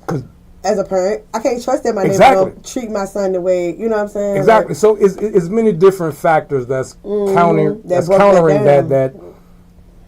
I'm sure it existed back then, but maybe it wasn't as much. Because again, I didn't live through the 60s when, I never got beat by a neighbor, you know, but I did hear these stories, and these stories stuck with me. Like I said, my mom, grandma, aunts, uncles, they poured into me.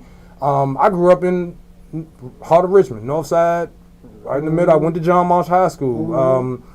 Drugs, killing, everything all around me, but I'm a firm believer in what was instilled in me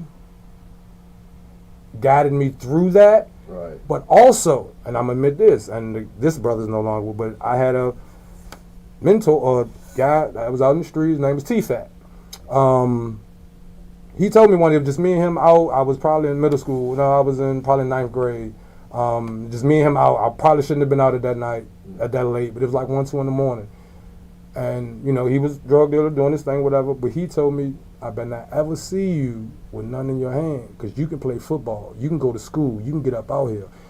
We ain't got the older heads on the block doing that no more either. Yeah. You know what I'm saying? So it's you saying that made a big difference, because I think one of the other reasons that I admire what you're doing is because it takes a lot of fortitude to do what you're doing, because these kids these days, and again, I don't have any kids, so I'm just going by visual, but these kids these days do not respect the brother doing it the right way. I don't think they respect the brother in here trying to help you by telling you or showing you the right way.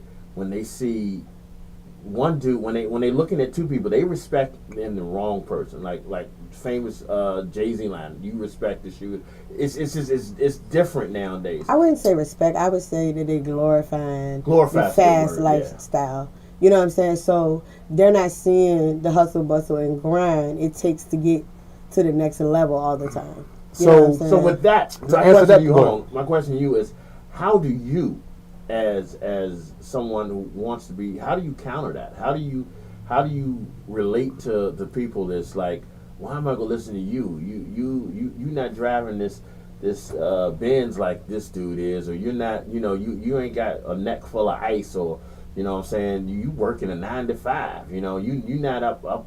You're not just jumping to Jersey whenever you want. How do I respect you when I can see my brother here doing a little bit different? How do you counteract that? So that's a real thing. Yeah. Like that is a question that I'm trying to figure out myself. But I do have a theory of one, like I say, exposure. 2, being consistent and transparent with them about those type things. Like, yeah, you can see that, right? But how many of those people do you see growing old? Right. People that's doing the fat, like, if again, it's going to be tough to get everybody, right? I'm just being total transparent. But the more consistent I am with my message, and the more I can show them that there is another way, I believe that's the only way to counter that. Because again, if they're exposed to nothing but rap music all day, social media all day, that's all they know. That's all they see. Yeah, you see person out in L.A. with a Bugatti and all that, whatever. You see it, but you can't see yourself. So we got to get them to be able to see themselves in other or doing other things. How do you do that? Exposing them to it. Introducing them to letting a lawyer friend of mine that grew up similar situation where I grew up come back and talk to him. Like, no, I grew up. Yeah, this where I come from. Mm-hmm. This is my house. I grew up right here, but now I'm here. I'm not ducking the law. I'm not doing none of that. Like your listeners said, tell them the pros and cons of everything. Pros and cons. Transparency and exposure is the only way. I'm not gonna say that. This is my theory of how to counter that. I think that is a very strong point to make because most of these kids, if you BS them, they know it. Oh, they know. Oh, they know it. They know it. You're gonna lose them the moment that you're not being real. You're gonna lose them. I mentoring for a year. The first class I did, I was nervous. Wasn't sure if I wanted to get into it yet. Again, I was getting into it, but they knew from the jump. Like I had to change my whole approach by the next class because they knew for the jump that I wasn't sure if I was passionate about this. Like they just knew. Mm-hmm. They knew. So next time I showed up, I had to go the extra mile. Right. I had to show them my passion. I had to engage them more. Yeah, I had to buy them some pizza to show them, like, yo, I'm here for y'all. Like, let's talk. I had to throw out the lesson plan that I had, whatever. Now let's sit and talk about something. You have to relate to them first before they can get to you. And see, that's why, before you go, that's my purpose or approach to my nonprofit is I want to earn the respect first, which is why I'm starting. The first initiative is the scholarship program. I want to invest back in the community that I want to invest in me. So you invest in me, now I'm going to take this and invest back in these kids. That's the first initiative. Then the second initiative will be the mentoring program or whatever, but I'm doing it in stages because I want to first earn the trust of the community that I'm serving. Like I'm a firm believer that, I don't want to say bad kid, but for every group of kids, only like a handful are just meant or want to be the bad kid out of the group. I think a lot of them are the way they are because of because they don't see a better way. And I think if you can, like you said, if you can bring a lawyer, a successful person that's been in the same shoes they were, lived in the same house, lived in the same apartment complex, and show I didn't have to do that route. Now I'm not saying it was easy, but I got out of it, and I'm able to do it. Even people who have actually done the wrong thing. Right. You know what I'm saying? Yeah, because definitely. like I know personally, I did a men and young men roundtable discussion. And what I did, usually I picked the questions, but I actually let the kids write their own questions down. And we never got to the questions that I had prepared because they really opened up, you know what I'm saying? And I got people who were from different backgrounds, but they all looked like the kids that were there, and they really took something from it. I mean, you had people that were athletes, that were singers, and they didn't have like the dad in the home, so they didn't trust men. You know what I'm saying? So it was like a whole bunch of breakthroughs happening in just 2 hours. You know what I'm saying? And that goes back to what I was saying. We have to, our people that made it out, we need y'all. You know, like we need y'all to re-engage. I dig it, right? You living your life, you doing your thing in life is good. I get it. That's good for you. I applaud you. But your people need you. We need you to buy back in. There has to be some sort of responsibility and accountability for because no one, I don't care how great you are. I mean, even if you out here running touchdowns or rapping or whatever, you didn't do it alone. I don't care how great you are. There's not one person out here that's been successful by themselves. So if you only go out there to help somebody else just to give back, just to pay it forward, then do that. So I agree with you on that. There you go. Even MJ had Pat Riley. Yeah, I mean, not Pat Riley. What's his name? Phil Jackson. Phil Jackson. That's what I'm talking about. Yeah. So nobody does it alone. All right. So getting back on my bad with the mic. Getting back on the scholarship program. I really want to hear more about that. Okay. Sure. So let's talk about that. Again, the motivation for the scholarship and why I'm starting with John Marshall High School is because, again, I'm doing it with my brother Malcolm Moody and man. Okay. He went, again, grew up poor, graduated from John Marshall. He was a student athlete. We played football together, baseball, regular kid. But again, he was able to take that foundation and grow it. So I want to see another one, the next Malcolm Moody from John Marshall. So that's why I'm starting with two $1,000 scholarships for 2 student athletes from John Marshall for year 1. Next year, I would like to grow it to taking care of all 5 high schools, at least have 2 recipients from each high school. But again, I never want to overpromise and underdeliver. I got you. I rather underpromise and overdeliver. So that's why I'm starting with John Marshall. But even if community invests and we raise the funds and I can do a $1,000 scholarship for more schools, then I will do that. But that's what the whole purpose of that scholarship is again, I watched him high school. It was nothing, and there's no knock to him. It was nothing, special about him. Okay. He was a regular kid, just like me, just like, all of us are.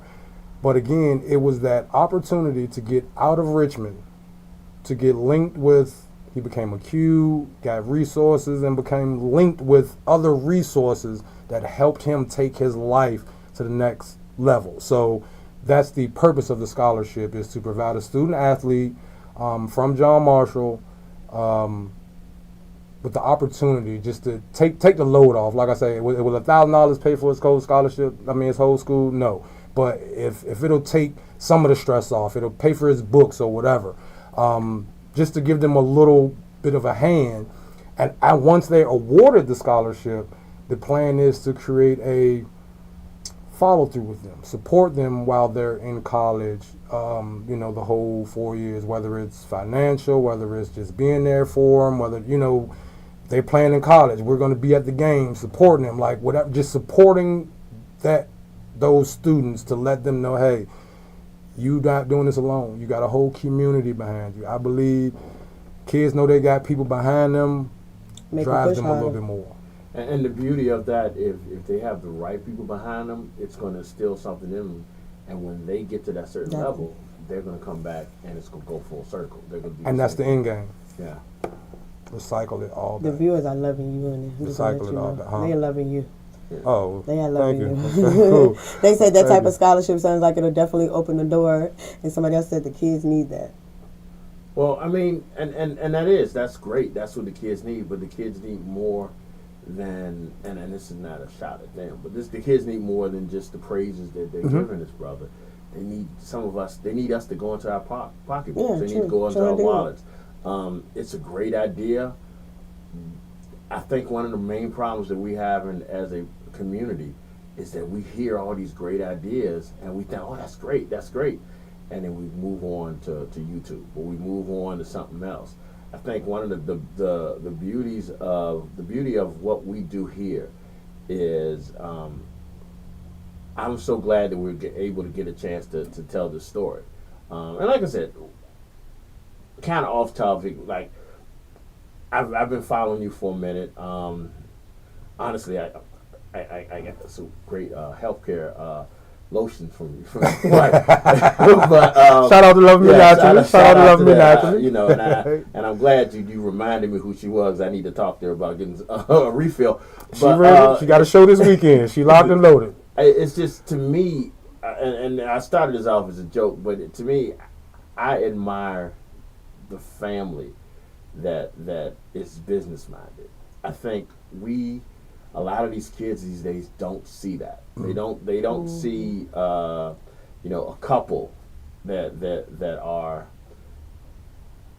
just that are prepared to take themselves to the next level. That's not compliant with just saying where they are. It's not compliant just because I made it. That's good. That's my only goal because I made it. Like we need to let these kids know that there's somebody beyond where you at now. There's somebody beyond where that person is at now.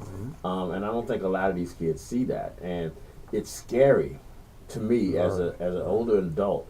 It is scary when I look at the news, man, and I see this one left us and this one left us. And we have no idea what that person would have brought us. We have no idea what the potential of that person, like we were discussing earlier, like we have no idea. Somebody that left us last year could have found a cure for cancer. You know, could have found something that helped out you, that helped somebody else, and we don't 100%, know how 100%. that situation would have gone because we're quick to and it's not even ending arguments. So we argue. Everybody's going to argue. I mean, it's this thing. That is life. Everybody's going to argue. We don't know how to argue anymore. No, we know how to argue. We're good at arguing. We don't know how to communicate. Communicate, yeah. Or leave it there. That's where I believe we have to get back to is, yes, we have to get back to having these conversations that, yeah, it may get heated, but we still got to learn to respect one another and to hear each other, right? Because most of the time we're arguing or debating, we're just trying to hear our side. God has blessed me with the ability to see things from duality. So whether I'm in the argument or I'm watching the argument, I can see both sides and understand. Okay, I'll even give you an example, right? Y'all stay with me, is make left a little bit, but the Trump supporters. Somehow these will go there. Well, go ahead. Do I agree? No, right? But can I understand how somebody can see what he represents based on the way they were brought up and see how they can get to a point where they now follow him like a cult? Yeah, I can see that. If you were, It's funny because you lost me until you kept finished. I'm glad I stuck with it. Yeah. So again, agree with it? No. But can I understand how did this person get here? And I think if we start to take that approach of just understanding one another, right? We don't have to agree all the time, but just understand one another. Your view is not going to be mine. Your view is not going to be mine. But if I can gain an understanding, maybe your view can help me help the next person, right? Because now I got a different set of information that's been downloaded into my brain that now I can use to make me better when I'm dealing with the next person. I agree. So that's what I think the beautiful thing of being able to see things from duality and gain understanding. I try to, no matter what I go through, good or bad, I try to gain understanding from it. If you gain and learn from every experience, no experience is bad. And that's the thought processes I want to try to impart on these kids. Because look, yes, life is not going to be peach and cream, right?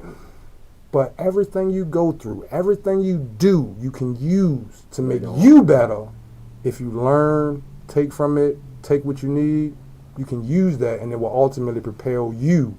Because God don't make no mistakes. Everything I've went through in my life has pushed me and propelled me for now, right? To be able to know how to write up a program, to be able to know how to implement programs. Those were all learned from experiences. Like, I didn't learn that from college. I didn't, no, it was all from experience, trying and failing. A lot of us are scared to fail. Again, I was scared to fail for a year because, again, with that same, like, mentality, what am I? Like, why would they listen to me? But no, we can't be scared to fail, right? This is going to make me better. It's just going to fine-tune me that much. So we got to get out of this scared to fail mindset, because that stops a lot of us, and it stops a lot of our kids from wanting to try or do different things because they're so wrapped up in the influence of social media and what their friends gonna think and what what this person's gonna think. So yeah. I mean, I like the way like with me personally, I've always felt like I'm at a point now where I don't argue anymore, only because something you said made sense, and it's something that I've been going through with the last couple of days. I can sit here and have a heated discussion with you and think you're completely wrong, but what's the point of arguing? Because for whatever reason you think that you're right, I think I'm right. So something has made me have that same mentality. Something has made me think in my mind that this is how it should be. I have to respect the fact that something in your mind is making you think how this should be. And like I said, I've been tested with this whole Trump crap, but it's just, that's how I see it. And when you said it, it made sense. And like, then there has to be a reason you think this way, and maybe it's time we have to figure out why you think this way. I'm not going to try to change anybody's opinion because I can't. Right. It's your opinion. Just like I don't want you to change mine. And once people reveal who they are, you deal with them at that. You try to help as much as you can, but if, only two things create change. Somebody making up their mind to change or trauma. Those are the only two things that will create change that I've, in my life, my theories that I know of. So unless you can create a traumatic experience for a person, or unless that person sees and gain understanding and decide to change, nothing you say in the argument will make that person change. Nothing you can physically beat them up is not going to make that person change until they have that revelation or experience some trauma. So back to what you were saying, like Jay-Z said, never argue with fools, because from afar, you can't tell who's who. Right. So, if I'm walking up in y'all argument, I don't know who's the fool. I don't know who's the right. So that's, a whole nother thought process of, I'm going to be not bad arguing with you. We not getting nowhere. We arguing, but what are we accomplishing? What are we doing? How are we moving forward? That applies to friendship, relationships. So I do life coaching as well. So I'm getting into a little bit of that, but that thought process. But yeah, that applies to. Agree to disagree. That's what one of you said. Agree to disagree. Agree to disagree, but gain understanding, regardless, right? Gain understanding of how that person got here. Because I promise you, it'll help you for another interaction. You've touched on the future of your foundation. You touched on how you want the future to grow. In your dream, I'm going to say dreams, where your mindset is right now, where do you see you all? Where do you see the potential? Where do you see your vision going? Yeah. In 10 years, I will have a community center in the heart of north side of Richmond with the statue of Malcolm Moody outside. We will have after-school programs. We will have mentoring programs. We will have a computer lab where we will do things like teach kids STEM and things of that nature. We will have a science lab. One of the people on my board member is actually an actual scientist. Create a program for kids to learn about science, biology, things of that nature. So to answer your question, a fully functional community center that serves as a beacon of light to the community in which it serves. I mean, hold on. That's Awesome. incredible. What I admire about what you just said is it shows that this is not like I woke up Thursday and decided I'm gonna start this. This is something you've been thinking about, and shout out to you for doing doing this in honor of your friend. I love the idea about the statue. That's great. Because understand, like he's my Black History Month hero every month moving forward. Like understand, like did he impact like Martin Luther King? No, but again, this was a kid that grew up dirt poor, just like a lot of the other black, and he made some of himself. Right? We need to start taking more pride in the yes, we take pride when something big happens, but the little accomplishments are what push our community forward. The smaller accomplishments are in essence what spark or triggers the things that change history. Right. So yes, I'm going to celebrate him and scream his name to the mountain, because what he did, like, understand, when I couldn't fathom making $1 million, but I seen him do it. So you know it's possible. I know it's possible. Right. Right. And whether I get to it in my life or not, I know it's possible because he grew up with me. We slept in the same dorm in college together. We had an apartment in college. I seen him go from regular to what he became, and that's to be celebrated. So. And as bad, it was sad as the end of his existence was, for you to take it and create something beautiful out of it. I give you all the praises in the world, brother, because that took a lot from you to take a really bad situation and build on it. So my hat's off to you for that.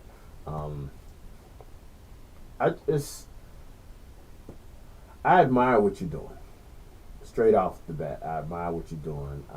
Anything that we can do as a network to help you, brother, you got it. Just let us know. We're definitely going to have your information up on our website for people to visit your website and everything like that. A direct link. We're definitely going to have a direct link to your donation page to make sure that these people. It is great to hear great stories, man. It's great to hear success stories, but the success story has to start somewhere, and at some point we need to take accountability of these people in here that are building something for not just them but for everybody, and we have to sow into that. So brother, I'm really impressed with what you're doing. Let everybody know how to get in touch with you, and any other shout outs you want to do, anything else you want to say before we get out here, but let everybody know, please. Okay, so if you would like to donate, we do have a GoFundMe set up. Just search MM4 Foundation INC. Again, on the GoFundMe, it's MM4 Foundation INC. Also, Cash App, $MM4 Foundation INC. Website, you can donate through the website if you need to. www.mm4foundationinc. We are on Facebook and Instagram at, again, MM4 Foundation INC. No, Facebook, MM4 Foundation INC. Instagram, MM4 Foundation. So yes, that's all the ways you can donate if you're interested. But it's not just donations. If you can't donate now, go to the website and sign up for our newsletter so you can stay in tune. So, maybe when you're in a better position, you can donate. I have, starting January 1, my goal is to talk to 2,000 people. Well, whatever left. I've already raised 500 so far, so we're quarter of the way there. But whatever's left, I'm going to request $1 from 1,000 people if that's how much money I got left. I'm just going to talk to everybody until I can get these goals met. But yeah, sign up for the newsletter through our website. There's volunteer, or you can share. All of that helps. Anything, there is nothing, anything that's contributed, no matter how small, helps the overall goal in the mission. Right. So something you think is small might be huge to somebody else. Right. You might share it, and the person that can spark it will see it from your share or whatever. So, yeah, anything of that nature. If you're interested in volunteering, we have some stuff coming up. Have a whole fundraising calendar coming up for next year to try to raise funds. Again, the first initiative, all funds that are currently being raised are going to the scholarship. Once that's done, then we'll start fundraising for the other mentor program and the after school program and things of that nature. But right now, the only focus, every dollar that's donated is going back to a student at John Marshall in the spring of 2025. That's impressive, brother. It really is. It really is. Like I said, I admire you. I admire what you're doing. You have, I don't say no reason, but there's no reason that you have to do this. And I admire the fact that you're doing it. It's just, we need more men like you. And when we're talking, as an older guy, and I got you about almost 20 years. As probably. He just keeps showing his age. Well, but then when you speak on it, he like, don't do that. You taking it too far. You know what I'm saying? That's because my name was Lee. Yeah. I mean, the truth is the truth. And the truth hurts sometimes. Yeah, it do. But just like your knees. I look. Shot at the knees. If my knees ain't hurt so bad right now, I get up. But the fact that you're doing this, man, I'm impressed. I really am. And like I said, anything we can do, we would definitely try to get with you and do some things with this. And vice versa. If I can, need volunteers for anything, hey, I'm all about giving back. But I do want to say one thing to what you said. You said you need more men like me. It's thousands, millions of me's out there. We just got to get them back. We just got to get them involved. There's nothing special about me. I'm a regular guy. I'm a spark, like you said. But overall, in the overall thing, I'm a regular guy, just like everybody else. We just gotta. You got good knees. No, actually, I tore my ACL at playing quarterback for Virginia State. So yeah, I get up, my knees be popping too. I went to the. I'm sorry, hold on. I went to the Virginia State University. Yeah, I went to the Virginia State for about a week. I went to North Carolina. So, yeah. Malcolm Moody, he got his master's out of North Carolina Central. I'm sorry, but my best. Actually, the guy who's helping me start is Richard Lundy. He graduated from North Carolina A&T. Yeah. Oh yeah. So yeah. Oh yeah. So yeah. You know him. Okay. Yeah. So yeah, he graduated from A&T. Yeah. I know. Yeah. It was a pleasure, brother. I'm gonna ask you to do something for us. Yes, sir. So you said the cash out was MM4 Foundation INC. INC. So everybody send $1. I'll be the information will be on the website. INC. Also on our website. We have this thing that we do every show. It's called a timeout letter. Okay. What a timeout letter is, that we've been fortunate enough for some of our listeners to send us like letters asking for advice, kind of like a quote unquote strawberry letter type thing. Okay. Most of the times they're interesting. That will be the word we would use. Interesting. Yeah. They be interesting. They can be really interesting. It's also good to kind of break up the seriousness that we're having right now. Okay. Yeah, it's definitely not gonna let you be serious. I'm sorry.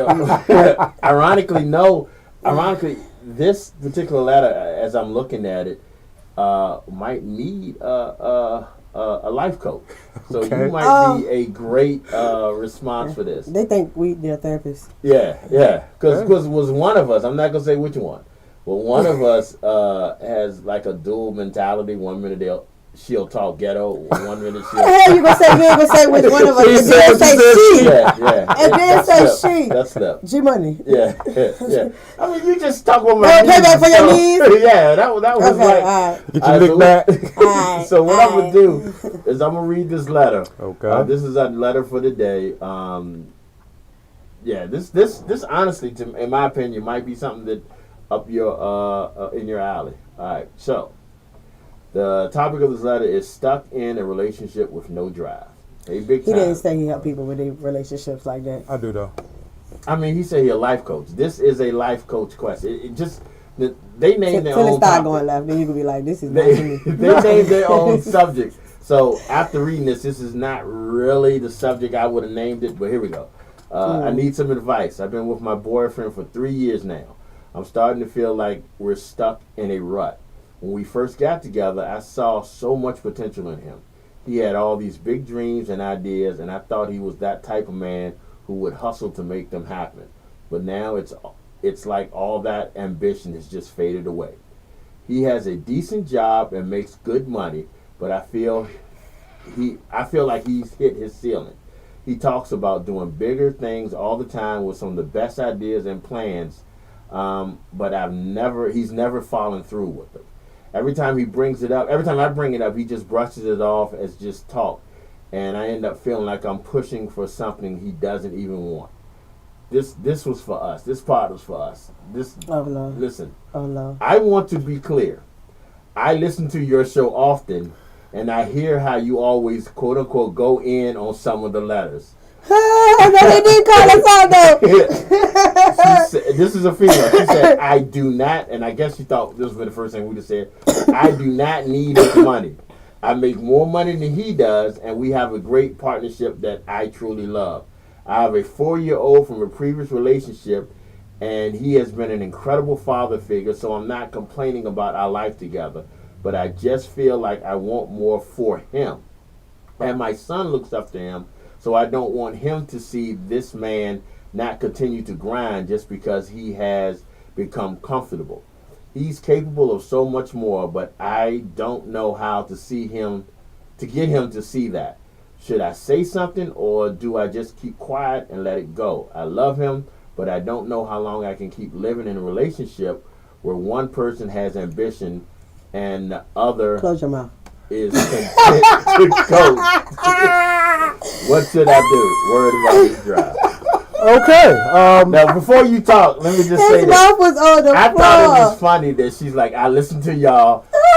Because like, we get it, because We get some crazy shit. We get people to send us and don't send us all the information. Yeah. And then we'll say something about them. Like, I'm sure one of us would have probably mentioned that she might be a little money hungry or something like that. She worried about. And so she cut. We get them different. We get them different angles of the answer. So she nipped that in the bud. She was like, "I listen to y'all, Mom. I know what y'all say." But she missed the biggest part of the whole thing. What was She that? didn't fucking communicate. You didn't. You said all that shit to say, should I had a conversation? Duh, motherfucker. You live with this person and you've been in a relationship with him for 3 goddamn years.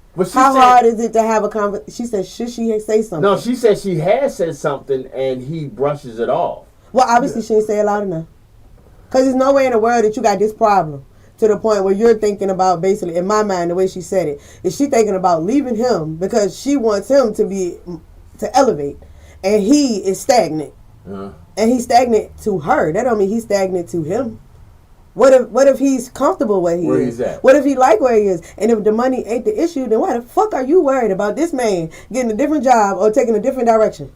Like, come the fuck on now. Now, I'm She ain't got a bum. She ain't got a bum. She don't. I'm agreeing with you up until the point where she mentioned her son. I was agreeing with you up until the point where she mentioned her son. Even with the son. Hold on. What she's saying that I can see in this letter, she's saying that she don't want her son to see somebody get to a certain level and stop. I understand where she's coming from. I do. But she not saying she don't want her son to be around a nigga that's just his best friend is the couch. Right. He's not a bum. He's not a bum. He's just not doing what she expects him to do. Right, okay. And maybe her expectations is not what he wants to do. Professional. So, you know what I'm saying? I'm going to go back a little bit to the beginning. Right. In the beginning, because she did say in the beginning he spoke very highly and wanted to do these things. Right. He did say that, yeah. Be wary of the mask we wear when we meet somebody, because we all know that's the thing, representative. Right. So first of all, I always encourage people in relationships, hear what they say, but be mindful of what they do, because people will tell you what they need to get to where you got you, and then when they got you, the real them come out. So that's the first thing, right? But we're past that. We're already 3 years deep in. So at this point, again, nothing is wrong with having standards, right? Make sure your standards are, one, realistic, for number one. Secondly, if you desire more as his partner, I'm assuming they're planning to get married. Okay. Well, hopefully. Otherwise, she doing all this shit for nothing anyway. Look at yourself. Have you done anything to help him get started? I'm not saying you have to, but as a partner, right? Besides the conversation, as a partner, if this is something you want and y'all want to build it together, you know, sometimes we do need a little push on the back, a little bit. You know, that's one way to look at it, right? What can you do? She asked, what can she do to moving forward? Go ahead and start. Like, you know, whatever the business is. If he said he wanted to open a lawn service, just for example, go buy the lawnmower. Go buy the riding lawnmower. And now it's on him to go ahead and get the truck and get everything else that he got to get. You know what I'm saying? Yeah. If you can afford to do that, right? But that's just as a partner. Sometimes you got to know your partner. If you know your partner is lacking motivation, give him a little push. Buy them a new lawnmower. That might encourage. Oh, all right, well, yeah. Let me get back on this because I did say this, you know, a while back or whatever. So that's one thing, right, that we can do. But just being transparent, at 3 years, it may be him. Maybe all of that was fluff. But again, he has a job, so he's not a bad guy, right? And that's my thing. He's not a bad guy, right? Do you know how many women complain about niggas that just don't do nothing, and she's complaining because she wants him to do more? Right. But nothing is wrong with more, right? No, nothing is wrong with more. But again, make sure know your partner. Know your partner. It's not for everybody, and be realistic with your expectations. If you know your partner isn't, you know, then if it look like a duck, walk like a duck, Act like a duck is a duck. it's a duck. Was So it maybe entrepreneurial things that he was supposed to be doing? Right, or but was this, it- no, it looks like it seems like he had ideas, business ideas. Now here's, and I'm gonna piggyback off what you said a little bit. This goes back to we not having the full story. Because I got questions. I don't know, and as a man, one of the most fragile things as us is our ego. That's very Did true. he try something once before and it didn't work. fail, and she went at him because of it? So at that point now, he's afraid. At least he's afraid to tell her that he's doing it. Right. So she don't know if he's doing everything he's supposed to be doing. He's providing. He's being a great role model for her son. If he's doing it, Not a great role model because he needs to overachieve a little well, bit. he's more. being great as far as he's concerned. And that was my last part Yeah. about it, right? Sometimes you gotta accept people where Who they are. Where they are. Yeah. Like And I you think might want I think that. that's people's biggest problems in relationship is that we expect people to be something and do things. The picture that you have in your mind as opposed to like, who you're actually dealing with. Prime example, everybody want a ring. Mm-hmm. You know what I'm saying? That'd be the end goal, right? So, from a female perspective, when I first was proposed to, love my husband to death, I told him straight the fuck up, we're not ready. You got shit you gotta do, I got shit I gotta do. And if I had to choose today to accept you for who you are, I wouldn't. So therefore, we're gonna take time and we're gonna fix some things and then we can get married. And we literally did that. You know what I'm saying? And that perfect segue into the last part, right? At 3 years, you gotta, either you gonna You get in the car and pull off or get out pull off, or you know what I'm saying? You gonna help do what goes back to the first thing. Right. You're gonna help do what you want your partner to do, and then once you've exhausted that and he ain't acting right, well now What this kind of ain't. support But are you? if that's Right. what you want, because again, she's not saying he's a bad man, right? He's not a bad man. She actually bigged him up. Yeah, she bigged him. He's a good role model, Yeah. family, whatever. So again, that goes back to the realistic expectations, right? Is what you desire that serious, or is it something else that you're searching out within you that you're looking to get from saying that your man is this? And entrepreneurship You know what I'm saying? Like ain't an easy pill to swallow. It's not. Either. And it ain't for the weak-hearted. It's not. And you invest, if you working 40 hours on a regular job, you working 80 hours just to get your business off the ground. And Hello. the first 1 to 3 years is blood, sweat, tears, and then the blood that you don't got. You know what I'm saying? On top of just the regular life stress. You know what I'm saying? And the economy ain't in the best fucking predicament either. So Because it could be a lot of things that he thought about. But then, even then, right, on duality, looking at the other side, right, if he does get motivated, and now he's grinding 80 hours a week because he's working the full. She gonna be mad 'cause he ain't Are you gonna there. be mad because he's not Right. there? Because that's also a side of it, right? Double-edged sword. That's also a side of it. It's not going to be as much cuddle time. It's not going to be as much She gonna send us a time letter in as. 3 months saying, And now "My man saying never now be there." he's not being there for my child, and so it's again realistic expectations. Taking people for where they are. If you want them to go, help them, or get off the pot. And 3 years ago, the world was different than what it is now, too, as well. You know what I'm saying? So And it I mean, could be that. it's another, like you said, without having all the pieces, without being able to talk to him, and I could possibly decipher it more, and because it could be, like you said, something psychological that's going on within him that he needs to overcome in order to get that motivation back, right? So it could be that. Have you asked them, what happened to make you lose your motivation? It don't sound like they had that conversation. Right. It sounded like, to me, it sounded like it was more so, you said you was going to do this, that, and the third. And not saying, but did you approach it? You said you was going to do this, that, and the third, and you ain't do it yet. Or did you approach it, hey, baby, let's do some of these things. Why we not? In marriage, one thing I learned is your approach is communication. It can really change the whole entire tone and condition of how things 100%. turn out. So if she 100%. approached him aggressively or with her nose up, because nigga, Like you we said should have been earlier, doing this. proper communication. Right. Knowing how It to could have communicate. changed his mind about doing it in the first place. Because then we could even go deeper. I'm sorry, we can even go deeper. But we taking over. did you No, own I it? don't mind. I just want to make, because I got a bad memory. I'll forget. Go ahead. We we know the something age. that both of y'all said has resonated with me. And this is something that I hear a lot of times from my boy Gary and stuff like that. She probably met his representative. 100%. He probably knew. He probably said, and he probably met this hers. This chick, Legit. well, we all do, but he probably said, this chick wants a go-getter. I'm gonna tell her all this stuff, and that's not saying he a bad dude, because obviously he's handling his business.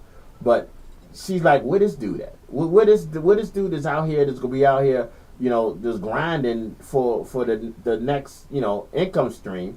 I don't see him anymore. Right. So it might be he was there for that courting stage, but now he got it. He might, But she also didn't say he had any kids, and he came into a relationship with a woman who already had a kid. Yeah, she said her child is 4 now. Yeah. They've been dating for 3 years. Yeah. He got with her when she had a baby. Right. You know what I'm saying? So that aspect can change. It's a lot of factors that could change his mind. You know what I'm saying? Just that alone, like, oh, I'm an active father 100% in this baby's life. Because she ain't mentioned her baby daddy. No. Or none of that. So I'm an active participant in this baby life. So if you working full time and you making the money, we comfortable because my job is providing too. Then if I add something else to this, it's going to take away from something. He could have thought about it that way. That could be a thing.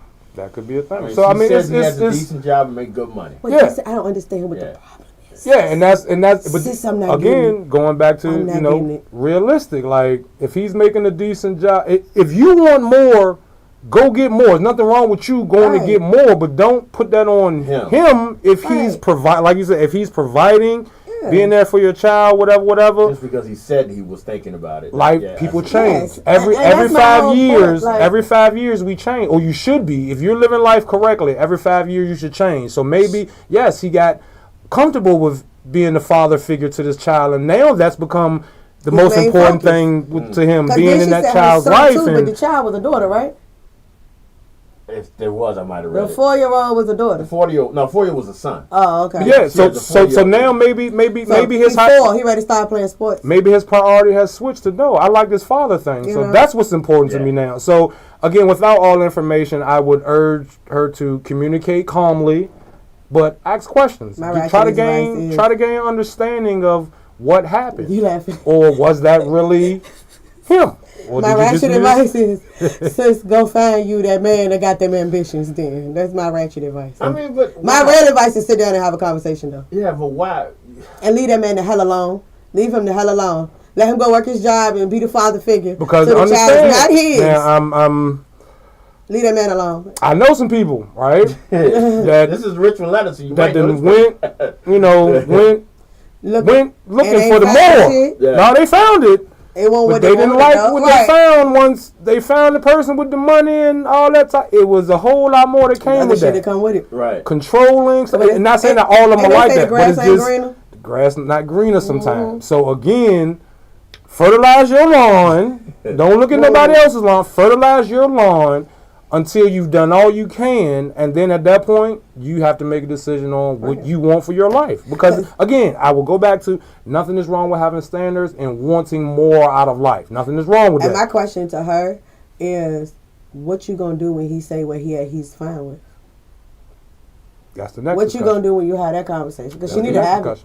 Because, again, like you said, what if I like being a father now. I like being, I like doing this now. We had this discussion. I was a single. I was doing my thing. Right. I didn't have this responsibility that I would risk. I'm not going to risk this responsibility because I have a young man that looks up to me. I'm not going to risk not being here for him at this time his age because your baby daddy ain't. You know what I'm saying? I'm not going to risk it. So I mean, without even being able to talk to him, it is worth something. He got an in-house parent. Right. 2 parents in-house. That's rare. It ain't as common these days as what I'm saying, we would like it to be. I'd be easy with just dismissing somebody who wants to, be a father figure to your child. Because, yes, money matters. But to me, coming from where I'm standing from, that positive role model in that kid's life is going to matter more than, the money that he might be able to go out there and get. I'm just saying.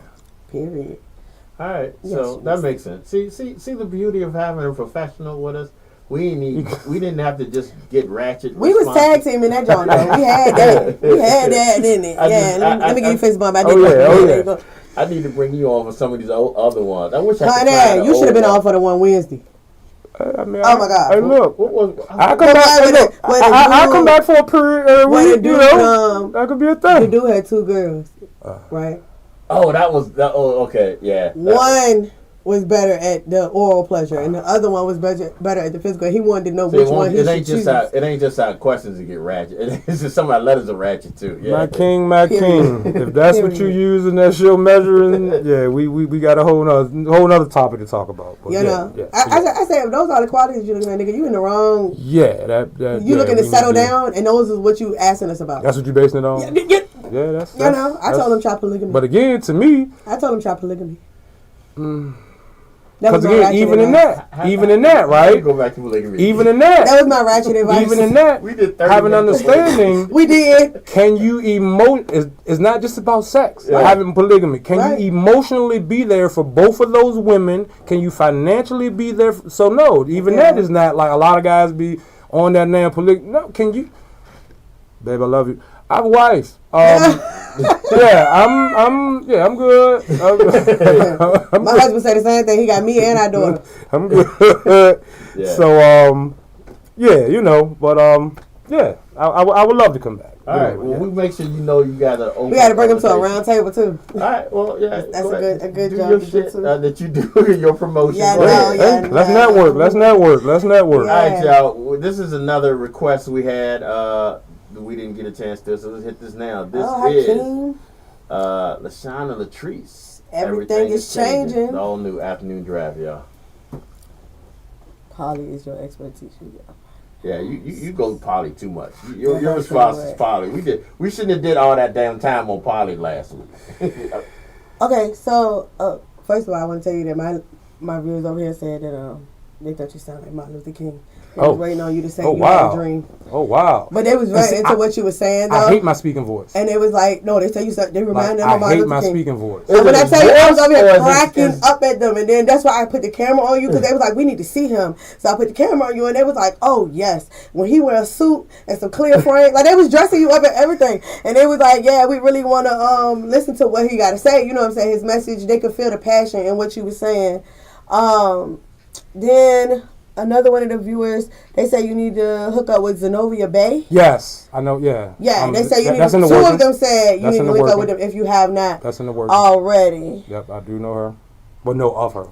Yeah, you missed everything, girl. Yeah, so they my John been rolling. I've been in here laughing at them. Nah, I thank you.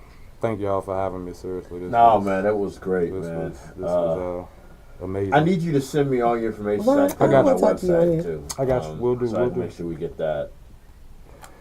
We'll do, brother. We'll do.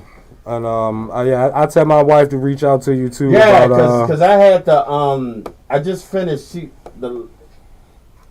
couple months ago. I got the I think what she said was the body butter. The body. Yeah. The other guy got the beard oil or something. Yes, right? I can't grow a beard to save my life. You see, I'm passionate, man. I hate, bro. Yeah. My best friend, dude, Richard, he had a full beard since like 7th grade. Like I'm just getting mine to connect like maybe 5 years ago. Like it's crazy. Yeah, I gave up. I see. I think I'm back down to the audience.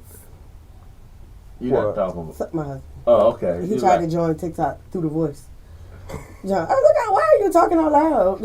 What's going on here? But yeah, brother, I would definitely get you. Give me that information. And like I said, man, we can. You welcome to come back anytime you want. If you ever find the need that you want to, like do like a show or something like that, well, first of all, you want to do a promotion. So I tried my hand at a podcast. It's Time to Heal podcast on YouTube. If you want to try it, yeah, it's out there. I got like 20 episodes out there. Well, I mean, if you need a home for your podcast, let me know. We can work out something. I do podcasting too. I mean, I'd rather collab, All right, we definitely. Exodus. I didn't put the mic on. Go ahead. Mm-hmm. Exodus Rising with me, Bounce Mix. Don't sue us. let me get her That don't sue us. her song right after that she asked Well, he for. said he about to Nah, play like, I the damn mean, Temptations. Even though I I told him probably know don't you play got it, but like graphic design, website design, all I that. do Like that I too. design my own web, yeah, all that. So yeah, I do t-shirts. But me too. I did this one. Okay. But I so did yeah, this one. anything sweet. So yeah. Oh yeah, my man, mama if said I she want a can- shirt. I can if Don't I look can like ever be of that. service. I'm like, y'all know I sell this shit too. Right. She said, I want a shirt so I can promote. I was like, I'm like, because she wanted to show, I did it. Give me her size. Shit, I might have. Oh, I didn't bring one today. she probably need extra large. All right, because I had one for Keith when I realized he wanted. Well, yeah, we were talking because we do a lot of stuff. So Yeah, I'm like I said, I'm gonna send them my information. What's your you on Facebook? yeah, I'm on Facebook What's and your on Facebook? Instagram, TikTok. I'm everywhere. What's your Well, Facebook. yeah? Go to Tinker. Tinker. Tinker, Miss. The Miss Garden. Mm-hmm. Gotcha. All right, I'm following you now. Okay. And but yeah, if any, I'm all like I say about volunteering and networking. So All right. let me know if y'all Yeah, need definitely. anything. And We got a women's fashion show coming Hey, up. do me a favor. Before you March. leave, let me get you to sign the wall. we'll do. We got an all women's You fashion see show what coming up. you see the marker? I'm with it. What do we? I think You my always ask me that. Like I've seen in the marker in that before. green tote. There's a marker right there. You see it? He's Just to sign. take pictures, even though I know he does photography. You need to Yeah, extra y'all money. trying to get me I on do the floor. She photography do Yeah, too. so yeah. Just See, anywhere on photography, the videography. Yeah. Yeah. So all of those, if you do go to YouTube and look for "It's Time to Heal" with the number 2, all of those I got my own intro, my own roll credits at the end. Yeah, that's what's up. Yeah, that's video. Yeah, but yeah. So yeah. Yeah, What you anywhere getting on your there. signature right for? What are you talking about, sir? And you can't be here if you want to be here, though. But yeah, I do a round table discussion. So remember I was saying how that we did it with the men and the boys. Mm-hmm. So I do it on different topics and different things. So we about to start doing that show here too. Okay, yeah. And I'm down to volunteer. So anything I It's can funny. be of It's service. a panel discussion. So, but the thing is, whatever question you pull, you have to answer it. That's fine. And it's about us being able to have uncomfortable conversations Yeah. without disagreements. That's what it's about. That's what it's about. So But it's yeah, fun. I'll be reaching out. You'll find out. Just reach out every now and again. Hey, need any Yeah. help or anything I can do or whatever? So yeah, we gonna network. Yeah, that's it. JM alumni, all that. Yeah, I know, right? Yeah, Yes. We in there. Just ice. Just ice, brother, Appreciate man. Thank you a lot. Really man. appreciate you, King. Thank you. Yes, you, sir. sis. Yes, sir. He paid Queen. attention. I'm gonna get- Jesus. I'm putting it on there because she wanted it. I I'm not know. gonna. She is I a. keep telling you, just don't listen to her. Good one. But You she too. is a Pleasure. follower. She on the show. She listens to the show, so I gotta at least do what she asks, even though She don't called know the this name song of the In My song. Mind, and he playing it for her. She don't even know what the name of the song is. My husband told me he getting his pen ready so he can sign the wall when he come up here. When he coming up here? Saturday. Oh, I thought he was coming up here. He ain't signing no damn wall. You know he can come up here a guest. He at work. He Oh. be at work till 6. Oh, okay. All right, man. Have a good Have a one. good one. There we go. Look, he inviting you to come up here and be a guest. He don't even like being on camera and stuff. He don't like How the that. hell at you all. live in that household and don't like being on camera? He always my cameraman. Oh.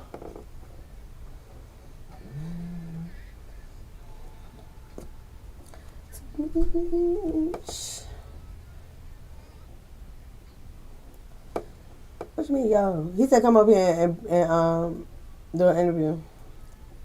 He started his own clothing line There you go. called Bare Minimum. It's for big guys. There you go. They said don't be scared, Craig. Come on up here. Don't be saying I'm saying shit that I ain't saying.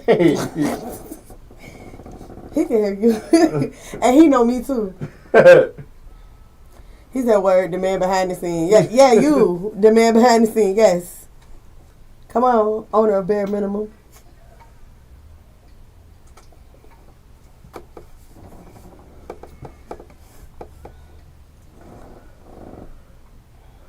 It's a long ass song. I ain't playing this whole goddamn song. I don't She didn't even know you playing it.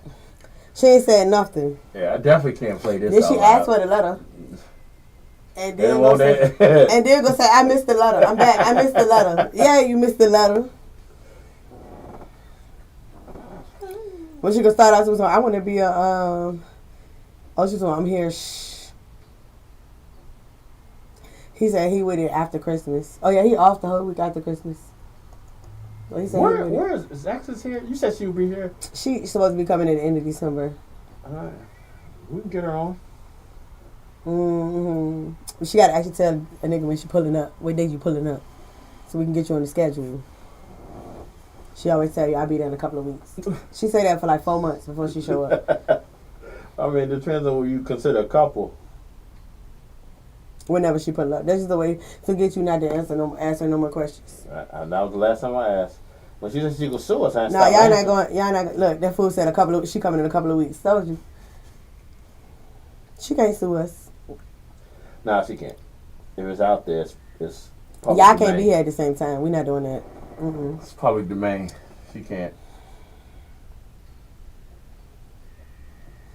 Y'all just in here listening to In My Mind.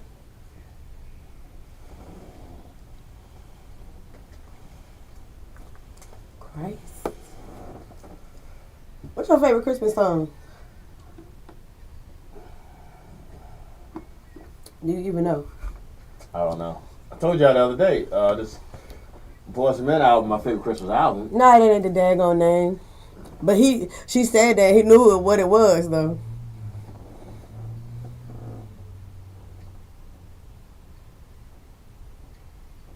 It don't matter if the song public. We have the song already. You can put it off every platform you want to put it off of. I'm a DJ. I can play the song whenever I want to play it. I got both versions. Now. You seem aggressive. Because she keeps telling me she putting this song off all platforms. So it's no longer going to be public. Right. And then my husband chimed in and said, I have it downloaded. See? I ain't about to think about her.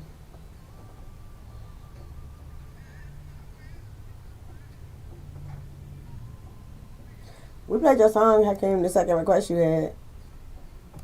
You had dipped out. Then she could tell my husband she's suing him too. I said, I told you. She doing well. She tripping. She must got a good lawyer on retainer. She ain't got one to be the one we got. We liked it. It was nice. He got it in his Rolodex now. Yeah, I got it. We need to put together. We're looking for somebody to host an independent music show. An independent music show? Yeah, we don't do that much independent on here, but we do every now and then. You mean like their own show? A show that just only plays independent music. Wow. We're looking. What days you doing that? I don't know. Trying to find just somebody to do just like we had one when we took it there. Hold on a second. All right, y'all. That was Silent Night, The Temptation. You know it's the holiday season. This thing just asked me what's my favorite Christmas song, and I do not know what my favorite Christmas song is. I know this ranks up there, but I do know what my favorite Christmas album is, and it's the Boyz II Men Christmas Interpretation. I said that. I listened to it, the whole thing. Oh yeah, you did say that. So I'm gonna pull one of my songs. But shout out to Exodus. She requested "In My Mind" by The Temptation. So See, shout I out wasn't to gonna her. go there. I'm going there. I'm going song there. that she requested. I'm going there. This is Boyz II Men. Who would have thought? This is a Christmas song.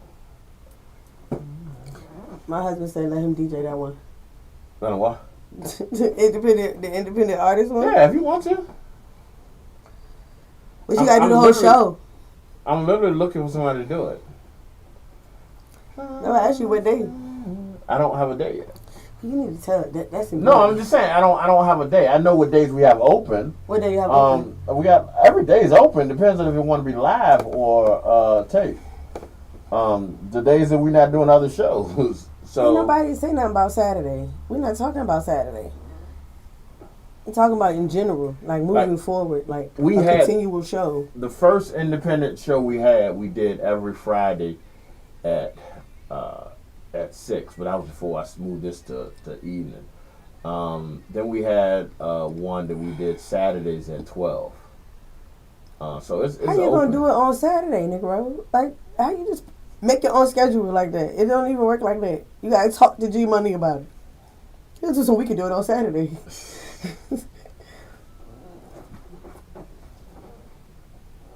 We'll talk about it. You gonna stop TikTok attacking me though. Let me tell you that.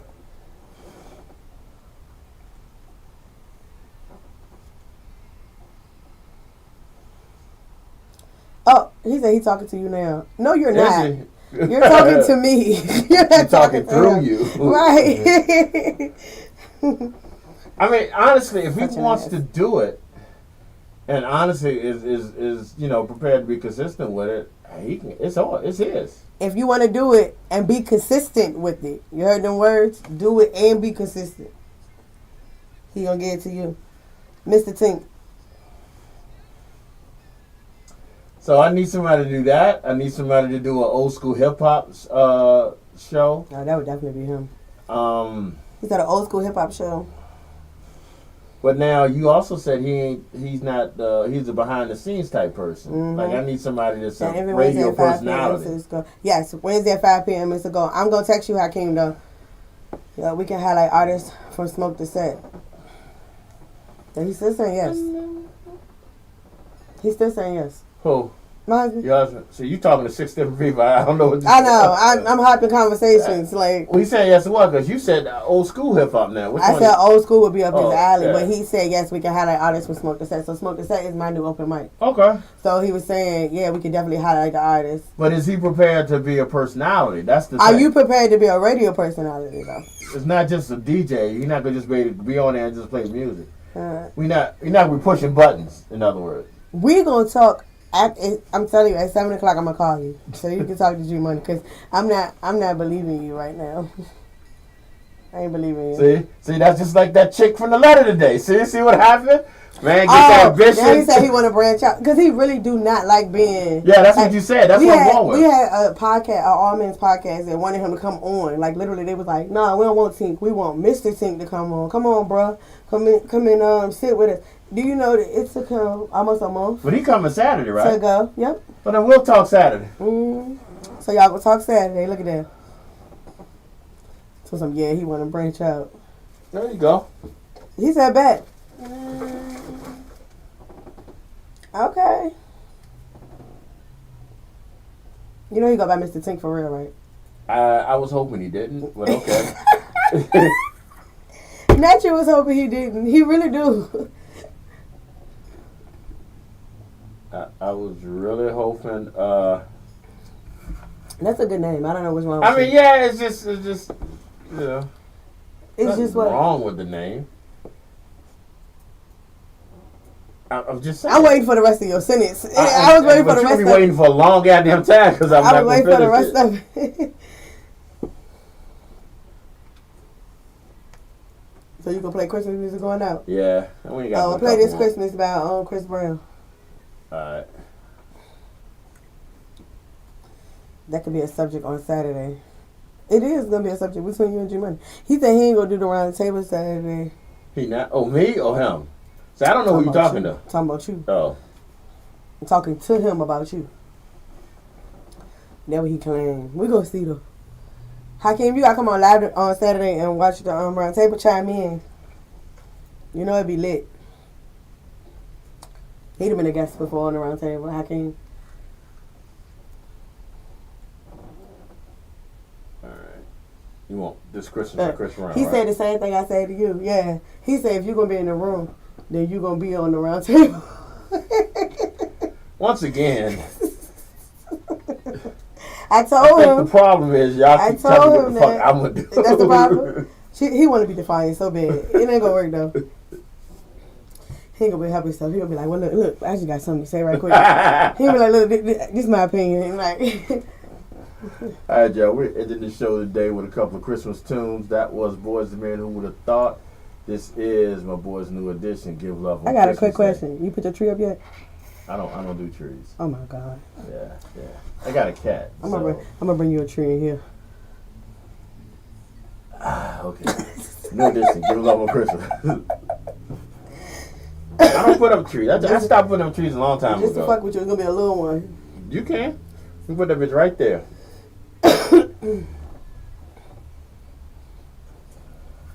Last year for Christmas, we had like a Christmas concert on air. It was show Show Morton and Oh, Mackenzie. that's my cousin. Is it? Mhm. That doesn't surprise me. Wow. What What show? you mean? No, what show it doesn't. What do you Everybody mean? I've ever mentioned Show, though they know Show. Show know everybody. He sung at our wedding. He walked in front of my husband walking down the aisle and sung. Doesn't surprise me. Yeah, Show had a show on here, a show on the network. Okay. Yeah, I ain't talked to him in a while. But that's my dog. We didn't know we were related when we first met, though. Again, it doesn't surprise me with Show. Everybody I know somehow, it shows like 6 degrees of separation. Everybody I know somehow knows Show.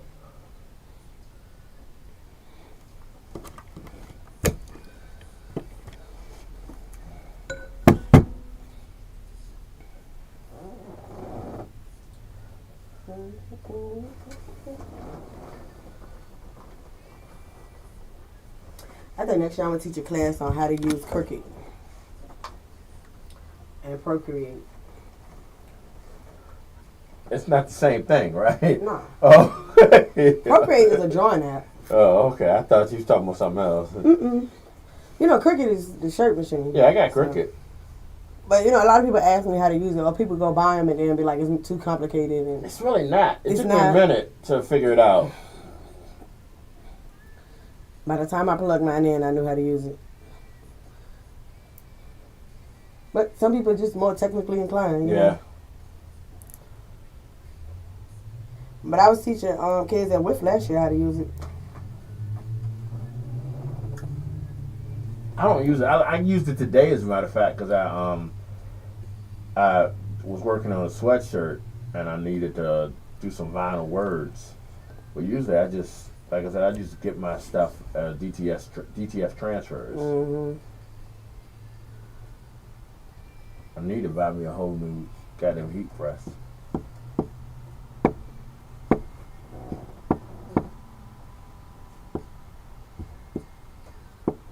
What's this right here? It was a program I was gonna use, but it ended up not being better than what I had. Yeah.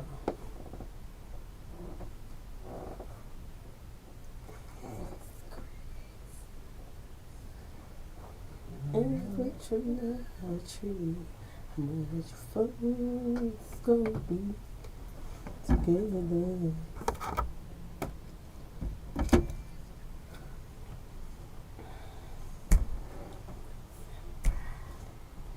Oh.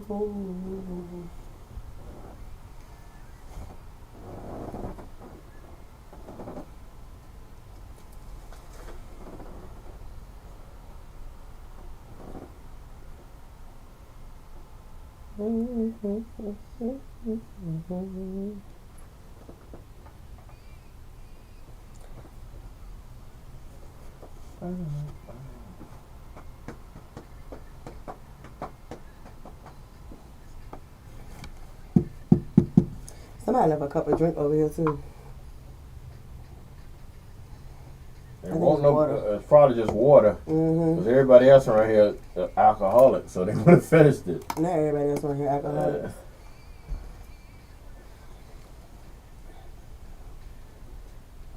How you just come back and start the conversation back up? Yeah, I tell you we're not talking on here. You were in timeout.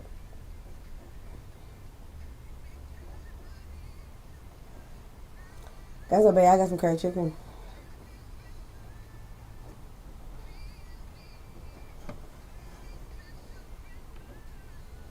And you talk about me. He looked at me,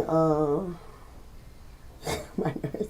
He looked at me and said, if I walk out of the house, because I got to buy the delion instead of the house. He was like, you ain't going to take the delion with you? I said, the 2 fingers already at the studio.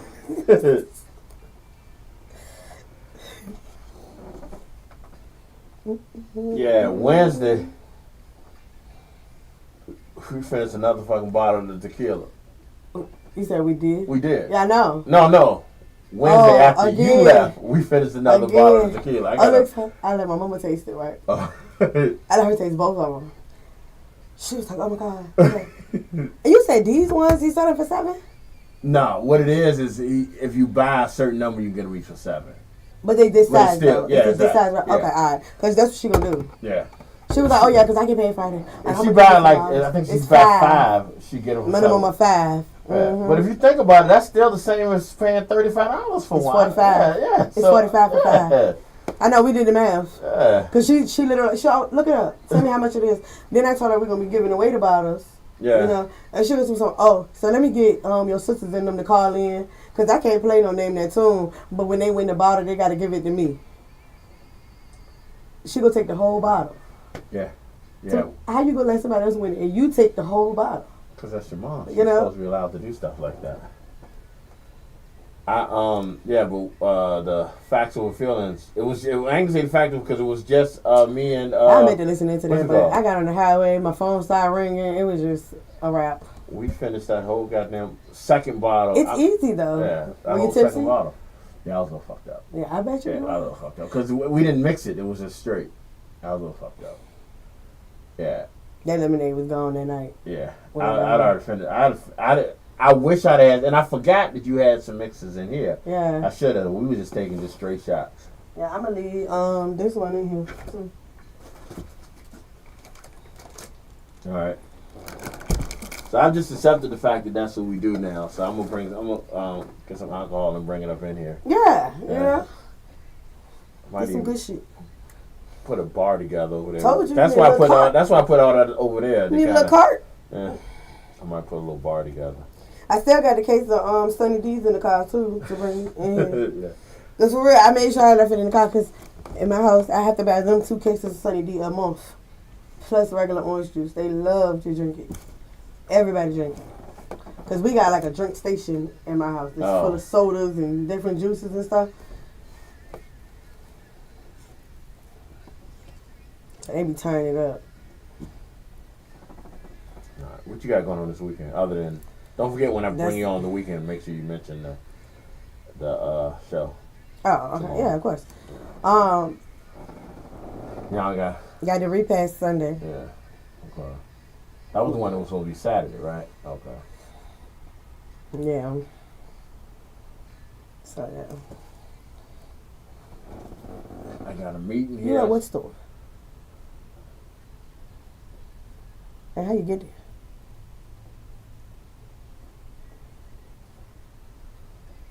You ain't typing fast enough. What's your response, sir?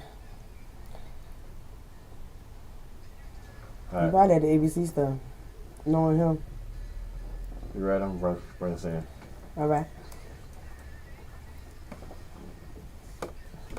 All right, y'all. That was Prince and the Revolution. Another Lonely Christmas. We ended the hour with some Christmas music. Today was a great show. Special shout out again Awesome, to awesome. huh?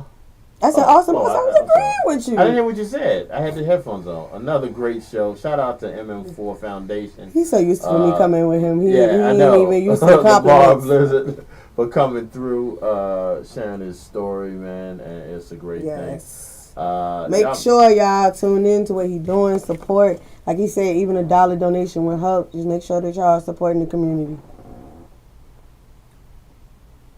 No, I was gonna say that too. All right. Well, since he getting his start No. together. Also, tune in tomorrow. See, tell everybody. Tune what you got in going on. tomorrow. I really literally You had a know, brain freeze. it I was seemed about to like say it. something that then I said no. Let me not say it. Tune in 'cause it might be tomorrow. interpreted differently. You be having them borderline comments Yeah, too. I do. But tune in tomorrow to the Probably Raw something to do with my bad Talent. knees. That was uncalled for. Raw by the way. Look, and you know the fucked up part is I had a whole knee replacement already, so who needs is really worse here. No, You mine's know? are probably still worse. You But know? I'm sorry. Tune in tomorrow. Tune in tomorrow to the Raw Talent Roundtable discussion going live at 8 o'clock. Please tune in, comment. We do listen to comments and things Are you on taking the phone calls roundtable. too?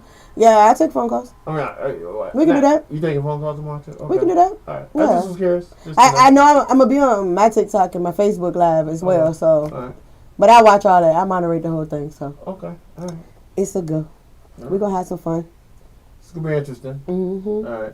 If y'all got any questions.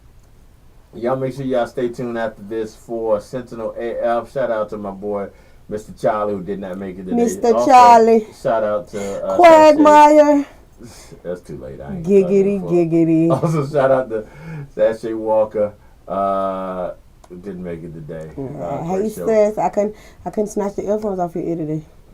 We will see y'all Monday here on Afternoon Drive. Y'all have a great day, great weekend. Stay Drive warm. safe. But yeah, seriously. We can take phone calls. That's fine. All right. Thank y'all for the love. Thanks for the gifts. Tune in tomorrow at 8 o'clock. Roundtable discussion. All right, so Right here we here. go. Oh, I'm gonna let you finish that. Yeah, I'm done. All right.